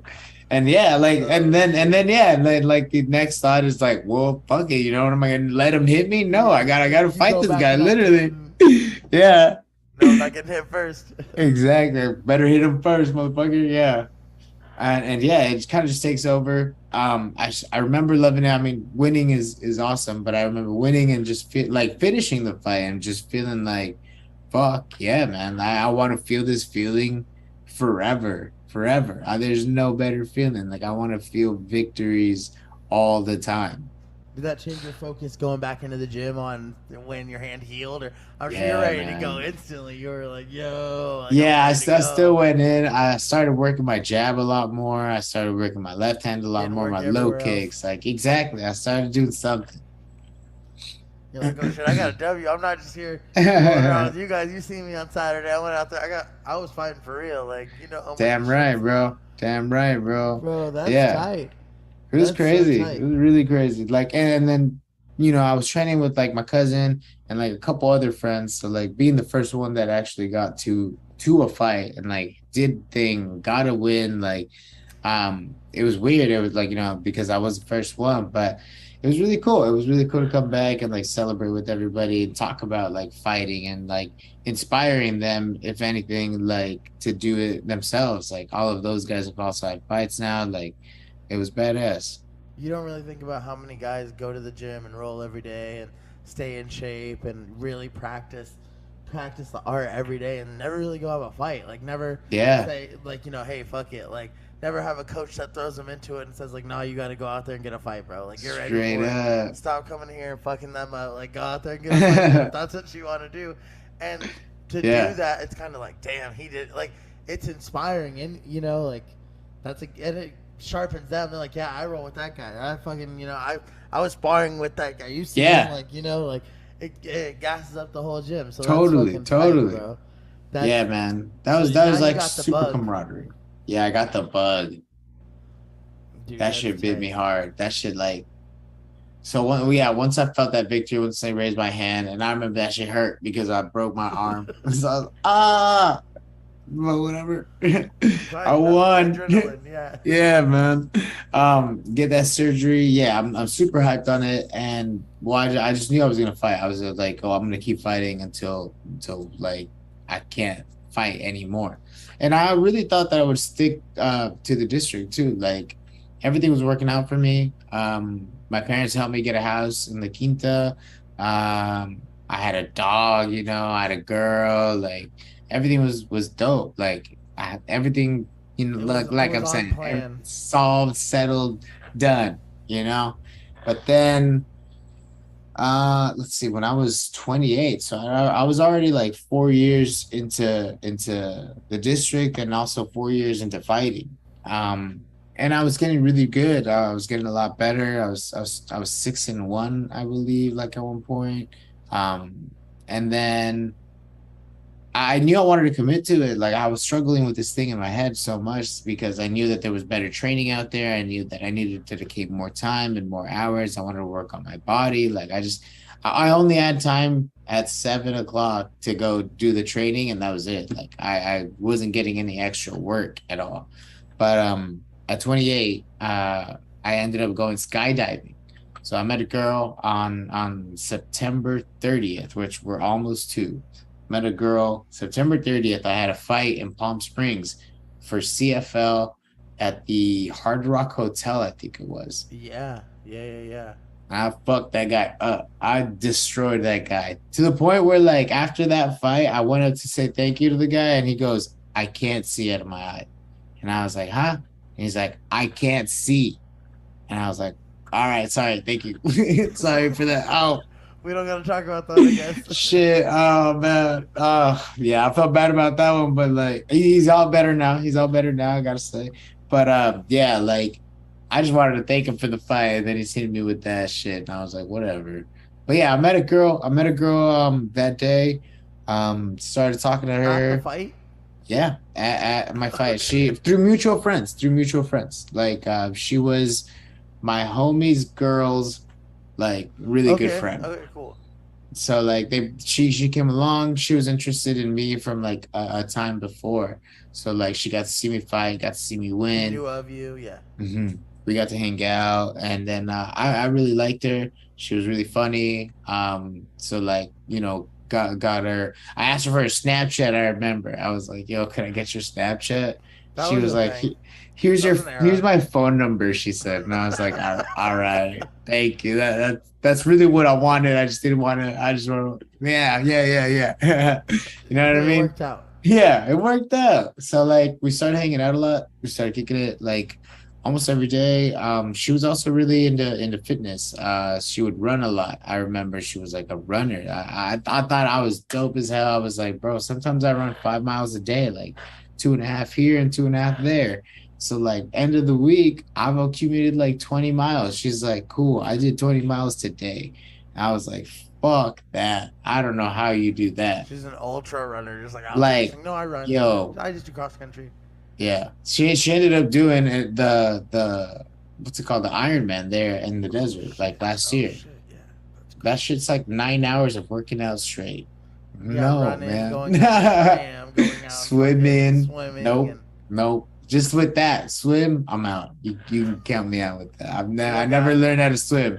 I'll put it You out there don't right swim at now. all right now. You I just no don't swimming. do it. I work for Blu-ray Aquatics. It's a whole like swimming thing with lifeguards, and we train them. I can't swim. Bro, you gotta like There just trust me, swimming's tight, bro. Swimming's you tight. go. I think everybody should do a little swimming. Go to the little thing where they throw the kids in and like you learn how to flip over. Like I need that. even just a little, like a little light doggy paddle, like get you into it. I I'm think so before nervous. like it's a basic thing that you can take with you everywhere. And you're like, oh, I'm gonna swim in that, and you can swim. You're like, oh shit, it's water, and I'm swimming in it. It's Yeah. hard.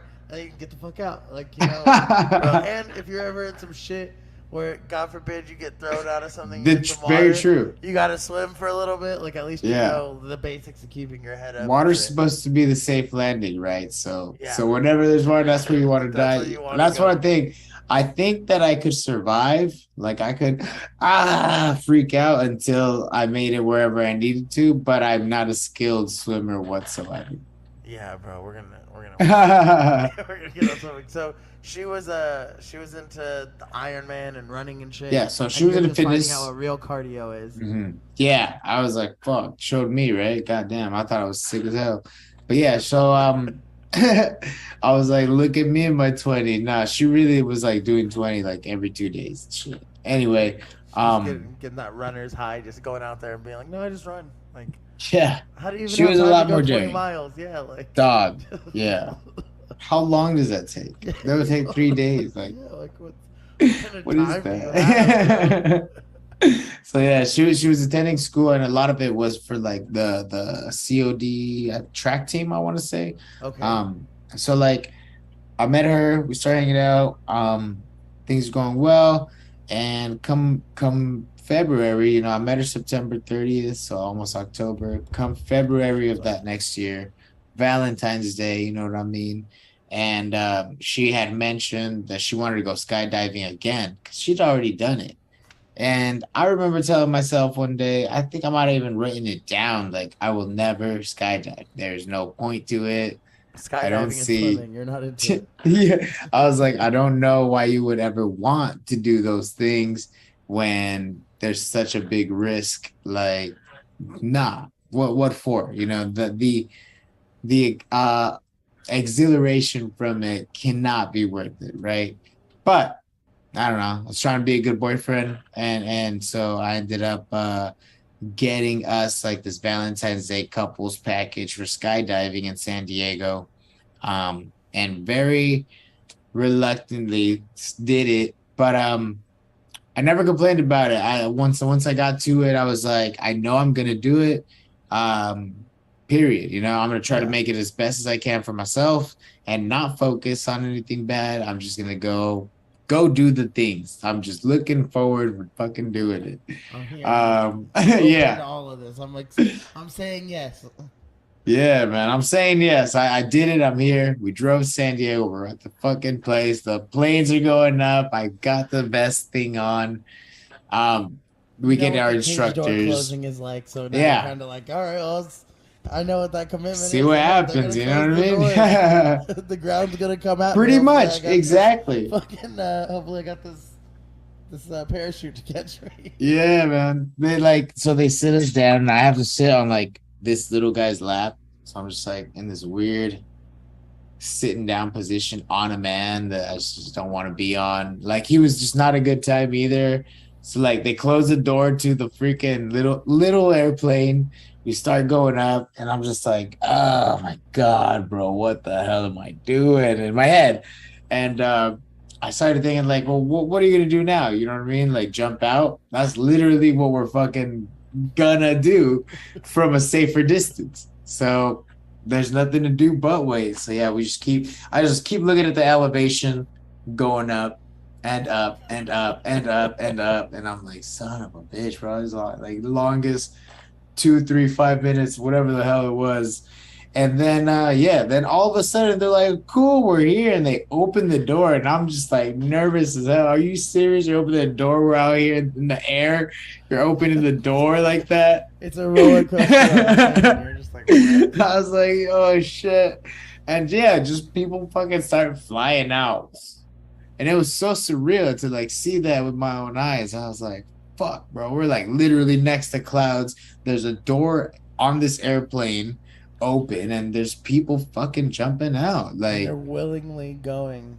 They signed up for this too. And then like people start going. My girl and her instructor jump out. There's like another person, and then it's me and my fucking guy. And I was not ready, but he just decided to front flip out. Boom. So here we fucking go, front flip out. And I remember we start going down, and just me doing this face the whole time, trying to like catch my breath. I'm like, yeah.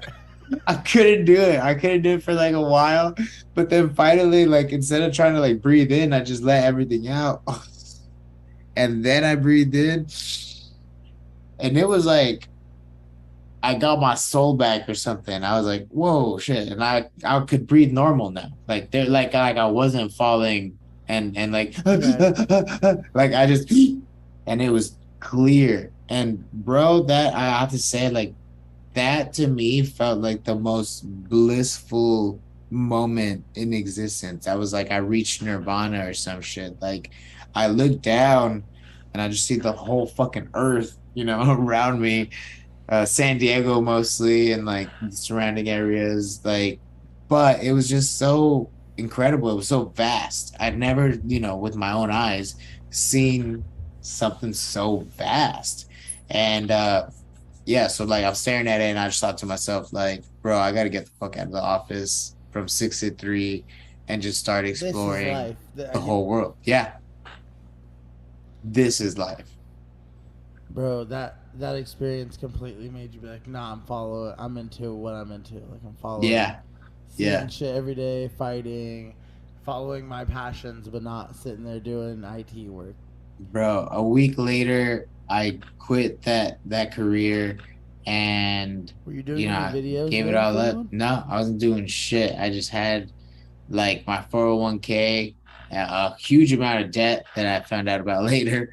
And that was it. I just ended it, and I said I want to focus on training. We like me and a couple of friends made a plan to move to Orange County, and like that's how it happened. We decided like we're all gonna go over Were there they and see what's in up. MMA or were they? Yeah. Let's see. So myself and and the girl was my girlfriend now, by the way, Lisa. Oh yeah, I was gonna ask you. Okay, so did she go skydiving and is everything cool after Yeah, yeah, skydiving? I yeah, was like, bro, yeah. did she not show I up? never Did she got not there. jump? Yeah, I was like, I was like, this. I hope this doesn't take a dark turn. But I was like, at Yeah, least yeah, yeah. it didn't take a dark turn, so that's cool. It No, didn't, but that's yeah. tight. So shout out Lisa.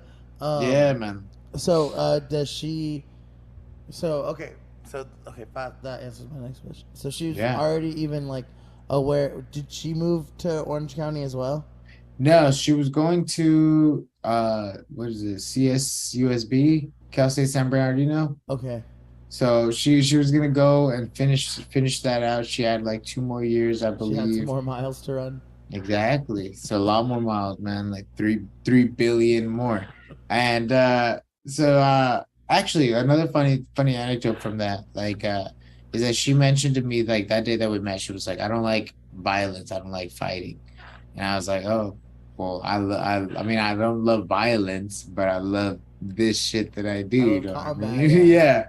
Yeah. And she was like, maybe you'll be able to like help me out with that. And yeah, like slowly I started talking to her about like what exactly I love about combat, like the challenge of like my mind and my body, the things that I do every single day versus all of your things that you do every single day, trying to make them work against me and I'm trying to do the same thing. Like there's so many like little intricacies that make me like MMA more and more. It's like the finer details. And I think she was able to learn from that as well and like kind of see it in a different perspective as we both like grew together. That's tight, and at least respect it with you because she saw you. She just Hmm. saw you go out and get a W. She saw you. She's like, "All right, let's go skydiving." I see. Sure. You're in. I'm gonna take a big jump. Skydiving is her fighting. She's like, "I'm not into. I'm not into this, but all right, I'm gonna see what you're up to." And you were Yeah, just like, man. "Hey, I'm gonna go check out the skydiving and go take a leap of faith, literally with you." That's tight as fuck, bro. That's tight. So Hell yeah. you guys come back from that, and you're like, I'm going to Orange County. I'm gonna focus on on my craft, which still isn't even Yeah. fighting. It's really production. Like you're still like, I like production, and that's Yeah. tight. So does Yeah. that So yeah, you we have to moved to focus Orange that County. or Once we went to Orange County, like Cub was helping me out. He also moved to Orange County. That was another big reason why we wanted to come out here, keep shout out training Cub with him. Swanson? Yes, sir. Big shout out. And so we wanted to keep training with him. We also decided to move. he was helping me out. I was kind of producing like a whole YouTube series for him. Like some of it we did on the iPhone in the beginning. We were like experimenting with that, experimenting with cameras. His like his twins were about to be born, so I got to film like that whole process of his girl being pregnant, everything that they were going through, and then the kids being born, like a little bit after as well. Dude, that's how you were doing like embedded before Yeah. embedded, kind of like, like you were kind of getting that game on, bro. That's That blog series. Yeah, it was really cool, and he supported me through all that. So that was really nice of him too. and it's kind of full circle. Like you guys, fucking the desert connection, and then you Hmm. push through, and you're like, also I can give it back and show you this meaning. I can capture this meaningful moment for you, Yeah, and give it to you like in this cool package. Like that's super sick. So at that point, was fighting kind of take? You're like, now I'm free. You're in that world yeah, kind of. It's like, hey, we film and we do this stuff, and that's work, but also you film me working, which is also rolling, which is like cool. Put the camera yeah. on a tripod and hop in and roll. Exactly. Yeah, man. Once we moved out, we our training got like so much more serious. So at Truman May, like I said, we would do practice from like 7 to 9, and sometimes they would run later than that. But out here it was a lot more like rigid, more scheduled. We started at like 9 o'clock. Most of the time we'd finish at like noon, and then Heber, myself, maybe my cousin Mark or somebody, we'd go do another workout, and then we'd come back to class at like 8 o'clock as well. And now you're like pushing yourself doing that shit because it's not. Yeah, You're like, no, this is what we're about. It's not work. It's not a hobby. This is kind of our it's craft. like And this is what we're it's literally dedicated like to. it literally became life. Like once you start like taking it more and more serious, what you eat, what you do throughout your day is like all supposed to be towards either improving your body or keeping a certain weight, because we got these weight classes. Like yeah, my whole life, like since I started MMA, has changed. Like I learned how to cook better. I learned about nutrition. I learned about macronutrients. I learned about so fucking many things It's a full just because lifestyle. of that. Yeah. Dude, that's a whole learning experience in and of itself. Had you at that point, like you're had you had are you having more fights in this period Yeah, too, or yeah, yeah. Yeah. So I've never said no to a fight. I was kind of getting like 2 fights a year for a while.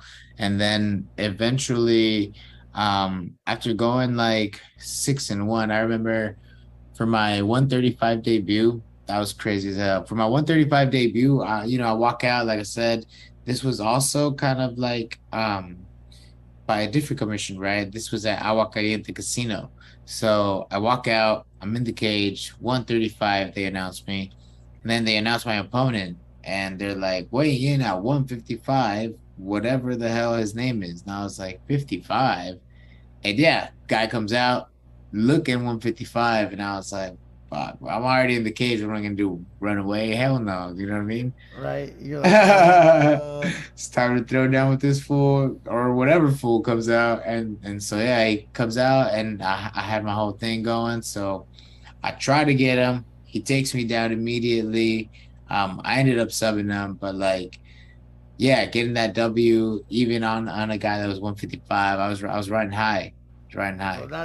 that's crazy. That seems super unsafe, but also like you come back like, all right, you guys tried to throw me a curveball, and I Yeah, but I subbed your did that boy. shit. Yeah, I went damn out there right. and subbed your boy. Like Motherfuckers. he was supposed to come through and roll me over real quick, and you're like, Yeah. oh shit, like what? Oh yeah, He catch me. got. He got. Dang, how long did that fight go? I know you It was in probably the first remember round. that one. First round. Dang, you went out there and you're Yeah. just like, nah, fuck that. I'm Hmm. gonna get you out of Yeah, here because man. The fool like dropped me on my head like twice. But yeah, I reversed him. I got on top. I remember like hitting him with elbows.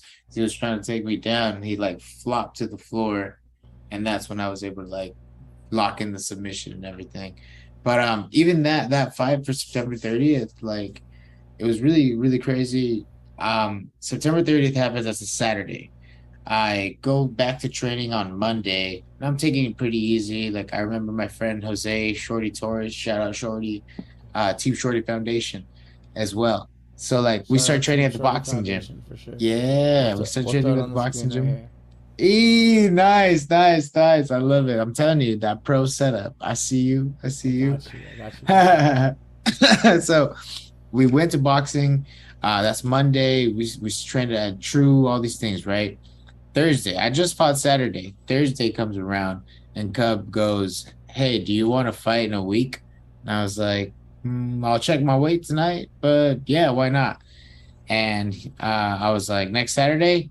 And he goes, "No, like next Thursday." And I was like, "Oh shit, like in 1 week. All right. Let me check my weight." I checked my weight and yeah, I was like 148 and I was supposed to fight at like 145. So I was like, yes, let's fucking do it. I can make Signed that. up for that. And yeah, a week later, that next Thursday, I fought out here in Orange County at the OC Fight Club, and I got another win. I was able to go 6-1. Then I went to LFA, and then shit got crazy. And we could talk about that too. Bro, hell yeah, let's go. Well, let's go to that fight. Let's go from that fight. Cub just said, yo, you want to go scrap on Thursday? I got a fight you could jump in on. Yeah, And you're like, I'll take it. Again, kind of back to everything else that you've been through. You're like, I don't know who this guy is. I don't know who I'm supposed to fight. I don't know yeah, whether, but it's not about like, trying to gear up for someone's wrestling or find out what their game is. It's like, I just got to go in there and do work. my And thing. you were like, I'm going to take the fight. And Yeah. was that opponent, was there anything to it? It was just like just a random dude. You just went out there and took that fight. Yeah, I think he was already supposed to be on the card. So they asked Cub like, "Hey, do you have anybody that would be down for this?" And I just so happened to say yes. And so that exposure led to LFA. So that exposure, I still got another fight, and then my manager was able to get me LFA after that. Once I was 6-1, and LFA that was a really cool event. I remember coming out. I remember it being the first time that I was in the cage, and looking at a cameraman and being like, "Oh, fucking weird! Like they're recording us fighting, to stream it on Yeah. TV and shit, like Access TV at the time." That's so weird, you know what I mean? Like we're on TV right now, like It wasn't just just some fighting guy each with a other. camera in the crowd. It was Yeah, man. camera on the cage and a With this production level. fucking cable, all that with the headphones, the whole thing, And it you're was into like a that, real so you're thing. like also like, hey, the more talking to Yeah. Grip about stuff. You're like, yo, so Yeah, you what guys kind of take camera that you got, down? Yeah, bro? what's going on? Like, oh, these light rigs are sick. Like, and you're Straight up, straight up. the production But yeah, value is I remember crazy. that. I remember the canvas being different. I remember like the sponsors, like just like noticing these other like nuances. And There in was like a that change fight, in the game. You saw mhm, the level change. exactly, bro. That's exactly what it probably was. Like, yeah, it was something. It was a bigger stage. Everything was bigger. And even though like it wasn't the casino or those commissions, and it wasn't even Palm Springs, the Hard Rock Casino, like this was different. This was definitely the next level. And unfortunately, I come out, I throw a low kick in like the first 8 seconds, and I break my foot. Like broke my foot on that first kick. And I could tell like it was a little off. The adrenaline is rushing so much that there's like no pain. You just kind of feel it off or weird. You're like, that doesn't feel I don't right. have that tool anymore in my. Yeah. I was like, so that foot's gone. So anytime that like I wanted to like put weight on that foot, say that I was getting pushed back or trying to get taken down, like that foot was not working. And I would even like be so weirded out by my own self because I would almost like go land on it, but I would like kick my own foot out. And I was like, why the fuck am I doing that shit, bro? Like I don't know why I can't land on my foot. But yeah, that shit was broken. I still have like the bone kind of coming out, like Oh, it's that's it's crazy. it's forever. That's just one of those little tools you got to keep with you. You're like, all right, well, Mhm. so that fight, you break your foot, and how's that go? Like, you just tough it out, or Yeah, I tucked it out. I made it to the second round, but Vince Cachero, that was my opponent. He ended up subbing me. He was super good at jiu-jitsu. He got me with this weird like transition that I'd never like experienced. But I remember so he's choking me and I'm in that choke. And I was in that choke. I countered it like later for 13 seconds and like not going out. And I remember thinking the only thing was like, so I'm not gonna pass out, but I feel like the front and back of my throat are about to touch. And if something awful were to happen, I don't want it to be right now in front of my mom and dad. I got to get out of here. You know what I Yeah. mean? So yeah, I tapped to that one, and it was the first time that like I ever tapped or even got finished. So it was like really alarming. I was like, couldn't believe it. You know, I But did it believed in register that your myself. foot was broken when that happened? Were you like, well, our foot broke? Like, Nah, like I walked out, and when I tried to put my shoe on, it didn't fit. So it had already like it started was, swelling. yeah, it was Yeah. so swollen that I couldn't even wear a shoe anymore. Oof, bro, So that's so. that's when Wait, I that's knew. so you're like, how the fuck did I lose this fight? And then you're like, oh fuck, Yeah, my foot's broken. yeah. But so I go to lose that fight, and I thought, you know, I just gotta get back, whatever fight. I ended up fighting another ex UFC fighter. That one didn't work out for me, so I ended up going on like a 6 fight losing streak. So I lost that first one in So you're six LFA. and six. It's kind of a different taste. Yeah, Now you're grinding to get your ass kicked.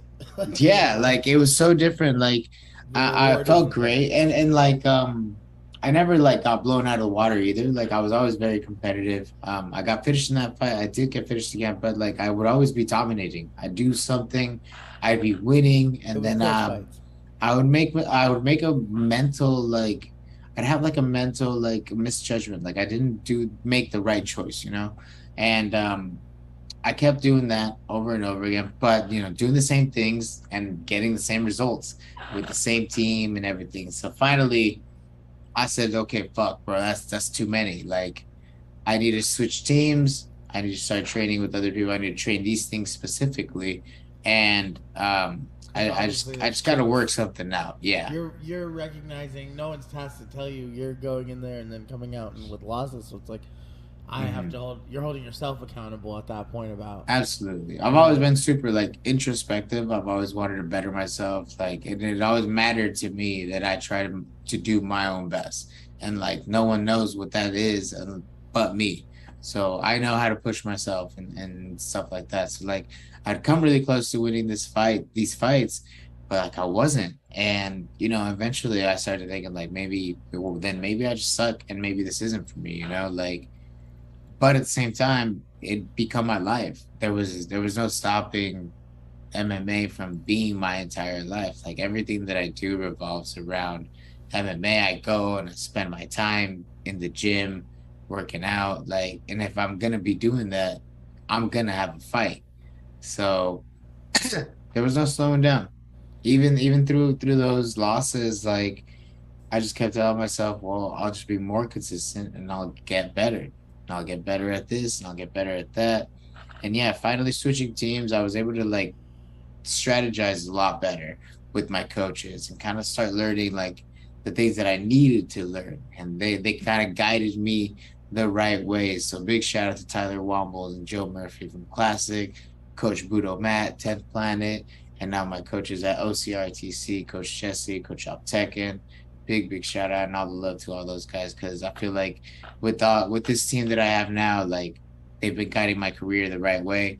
I was able to prove it in my last fight, capturing that guy, taking him down, bro. sinking in that sub. That's tight. So once you came over and got with that, like that you grew with that new crew, kind of. Yeah, Did you did you see did you see like kind of back to that kind of that reward, that personal reward where you're like, no, all right, I see what I'm getting out of it, and I feel myself being yeah, challenged here again, and that's tight. exactly. That's I started super I tight. started feeling those rewards. Started feeling like okay, we're working hard. Like as a team, like everybody wants this shit. Everybody's trying to get it. Everybody's giving good reps. You know, we're all giving it everything that we can, and the coaches care as well. The coaches aren't just here to say like, here's the lesson, fuck off. You know what I mean?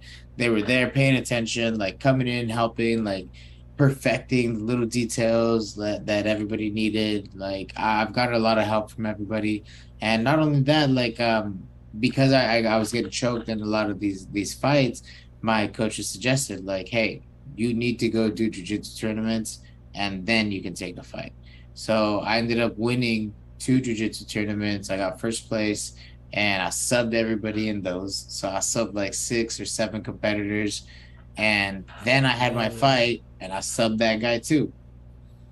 Bro, that's so clean. Like to be like, hey, we're not gonna sit here and keep you working where we can know we can keep getting good at this stuff. It's like, no, you need to go get good on those Yeah, aspects, and then yeah, and train at something just that there's like a reward for it. There's it's a real competition.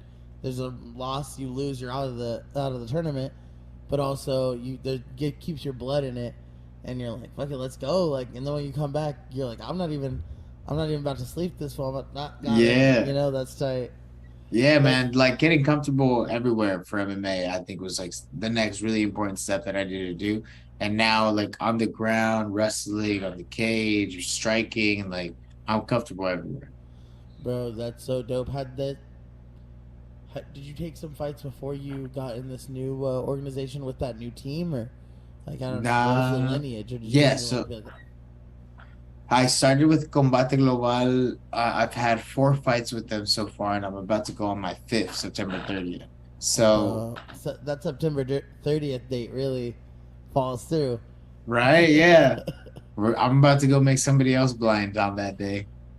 Bro, that's a good luck date for you. How did it go? Like going from like having your trainers be like, hey, you want this fight, to being like, hey, this is an organization that's doing something. It has like I'm sure probably the second biggest safely. It Yeah. has huge numbers. The second biggest, um, fight organization, especially doing like Latin numbers in Latin Yeah, I was even America. saying Latin America, it's probably the biggest organization. Bro, that's insane. The numbers it does. Like I looked after our first partnership on a fight. We were so Hmm. hyped to be behind you. Like I looked at it and I was like, bro, like the numbers are crazy. Yeah. Like the They're getting numbers like are. millions of viewers. They're beating the UFC on like some of their shows. Like it's blowing up like insanely. I think that their Facebook marketing is really working out, especially for the Latin American side. They're huge on Facebook on that side. Dude, that's tight. Like, was it crazy for your parents to see you on, like, on a promotion like that? Even though Oh even on the yeah. undercard, they were like, "Bro, that's Unification. Like, that's our boy right there." Like, Yeah. like we seen hella It shit meant on. everything. It meant everything. Yeah, man. They like sent me videos of like them watching me, and I Dude, was just that's so like, tight. damn, bro. Like I did that shit. That's cool.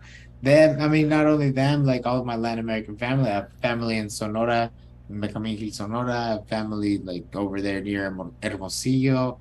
I have family still in Mexicali. So like they all got to see that like on their TV. On TV. Like, Yeah, that's literally. crazy. Yeah, that's good. That's not like on the app or on Hmm. Paramount. That's on TV right there. Saw it on TV. That's primetime TV appointment. Like that they bumped whatever the game show tonight was, Yeah, whatever the novella was, and now it's tonight. exactly. They bumped the novella. And now This it's time, this time actually, the broadcasting channel or one of the broadcasting channels for the fights on the 30th is Canal 5.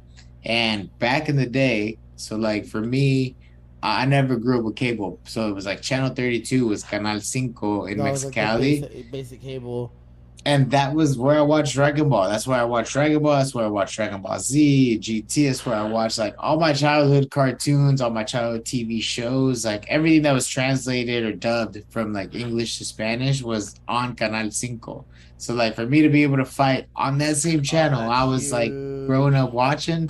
It's like being able to fight on Nickelodeon or something. You know what I mean? bro. That's so huge. That's so huge, man. Like Yeah, you've man. When I had when I saw that announcement, I was like, damn, that's kind of unbelievable, like how that came about. Bro, that's like That's like you got to get the poster of that. We got to find online like if someone Yeah. can send us the poster of that Hmm.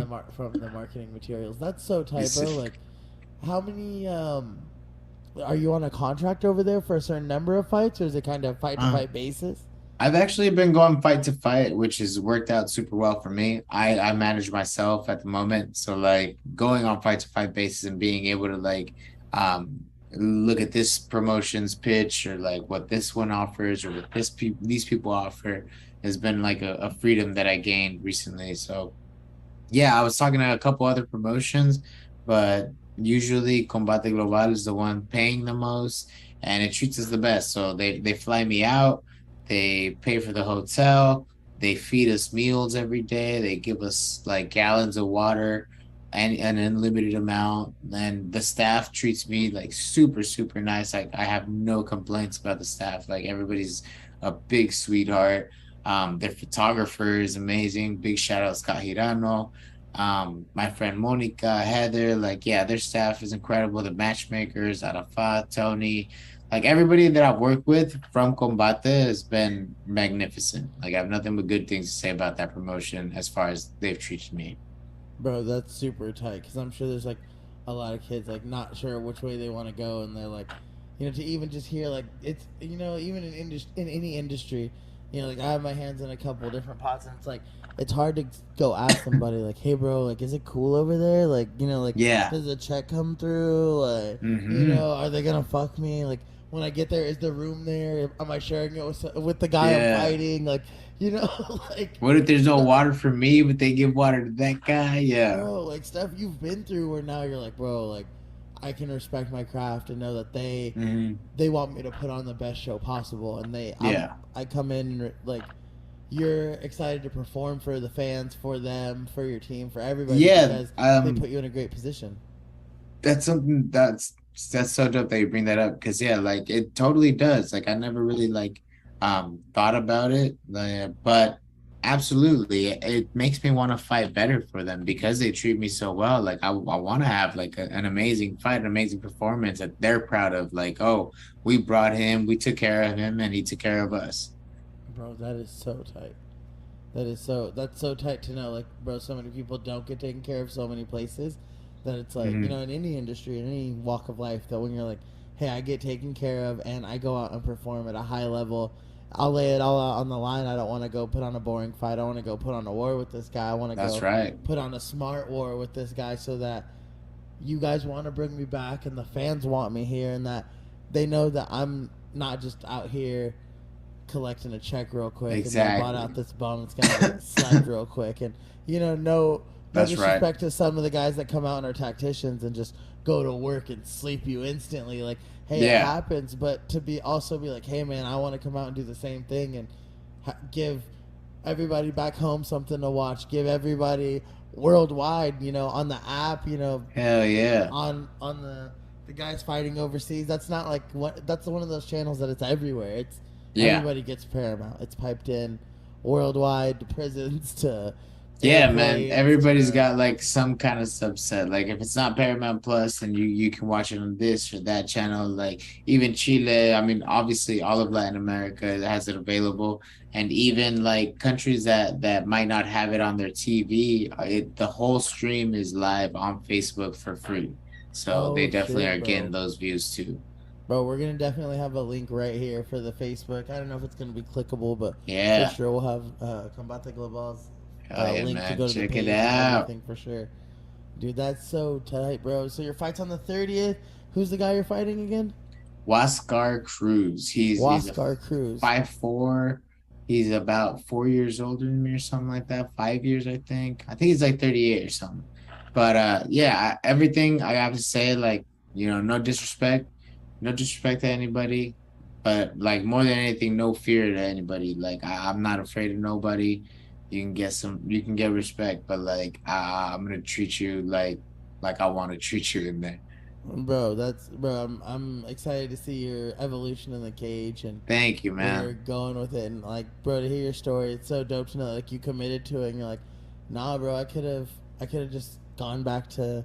You could have landed off the skydiving and gone back to work.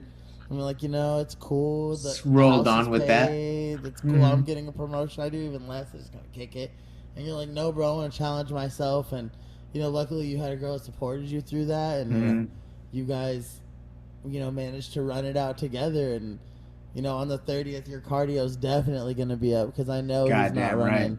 Yeah, 20 hours a day, my guy. That's right, bro. Make sure you're dialed in, bro. Yeah. Well, yeah, man. Shout out your sponsor. Shout out anywhere everyone can follow you. Anywhere they can tap in with your story. Yes, sir. They can do.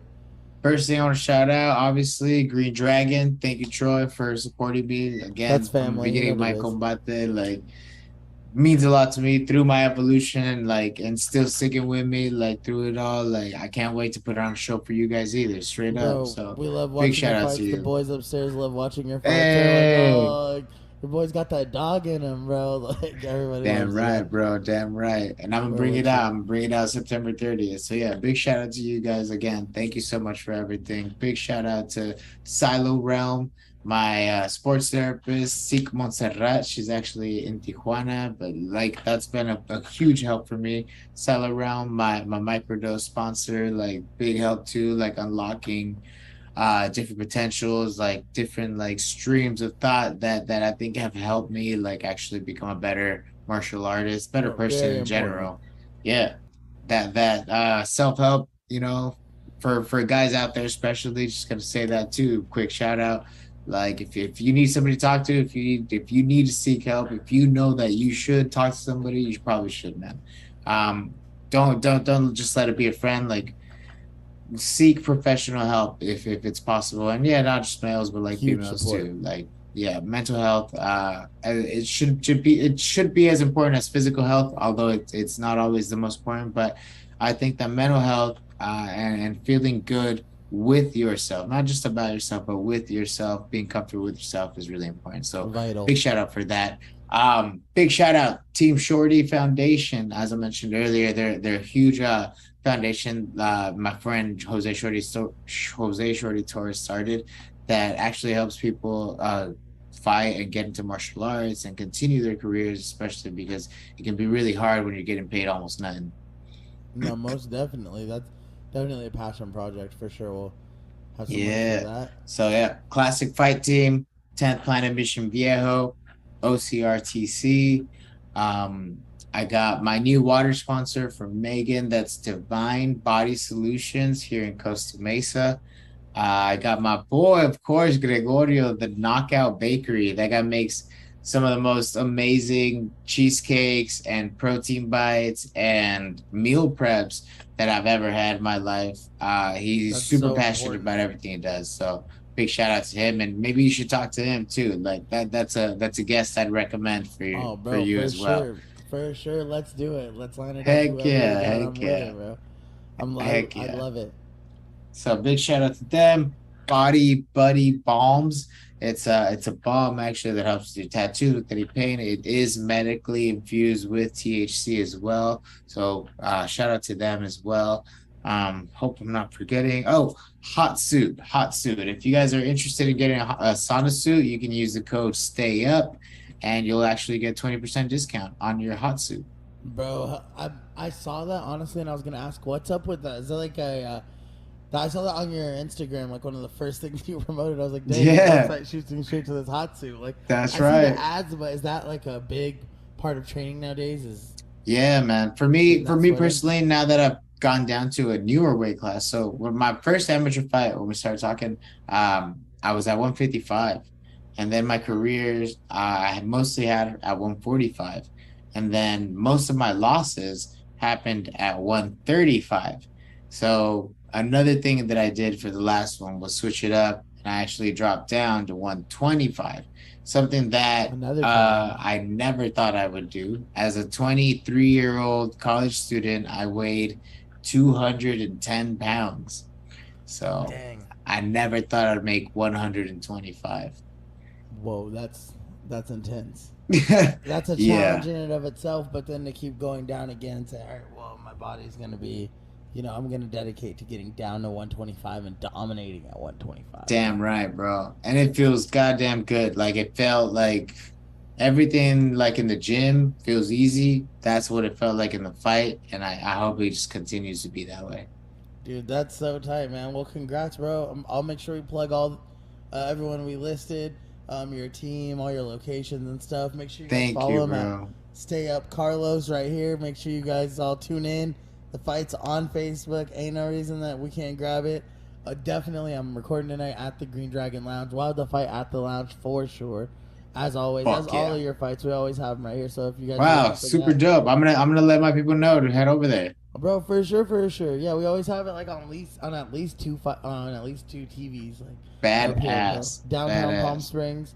Go to I think CV Green Dragon is our Instagram. Check Mhm. that out. You can find the address, and yeah, just get in here, bro. The 30th, we're all gonna be up here going hard, bro. Fuck yeah, man. Thank you so much for having me. It's been such a pleasure. I know we talked forever, but like honestly, so fun. I would Bro, love to hell do it yeah. again anytime. Bro, Literally. let's do it. Let's do it in person. Let's have you come out here after the fight. Let's do a quick Heck fight yeah. Let's recap. go to the lounge. Let's do it. Pull up. We'll have the celebration party right here. We'll have them rolled up.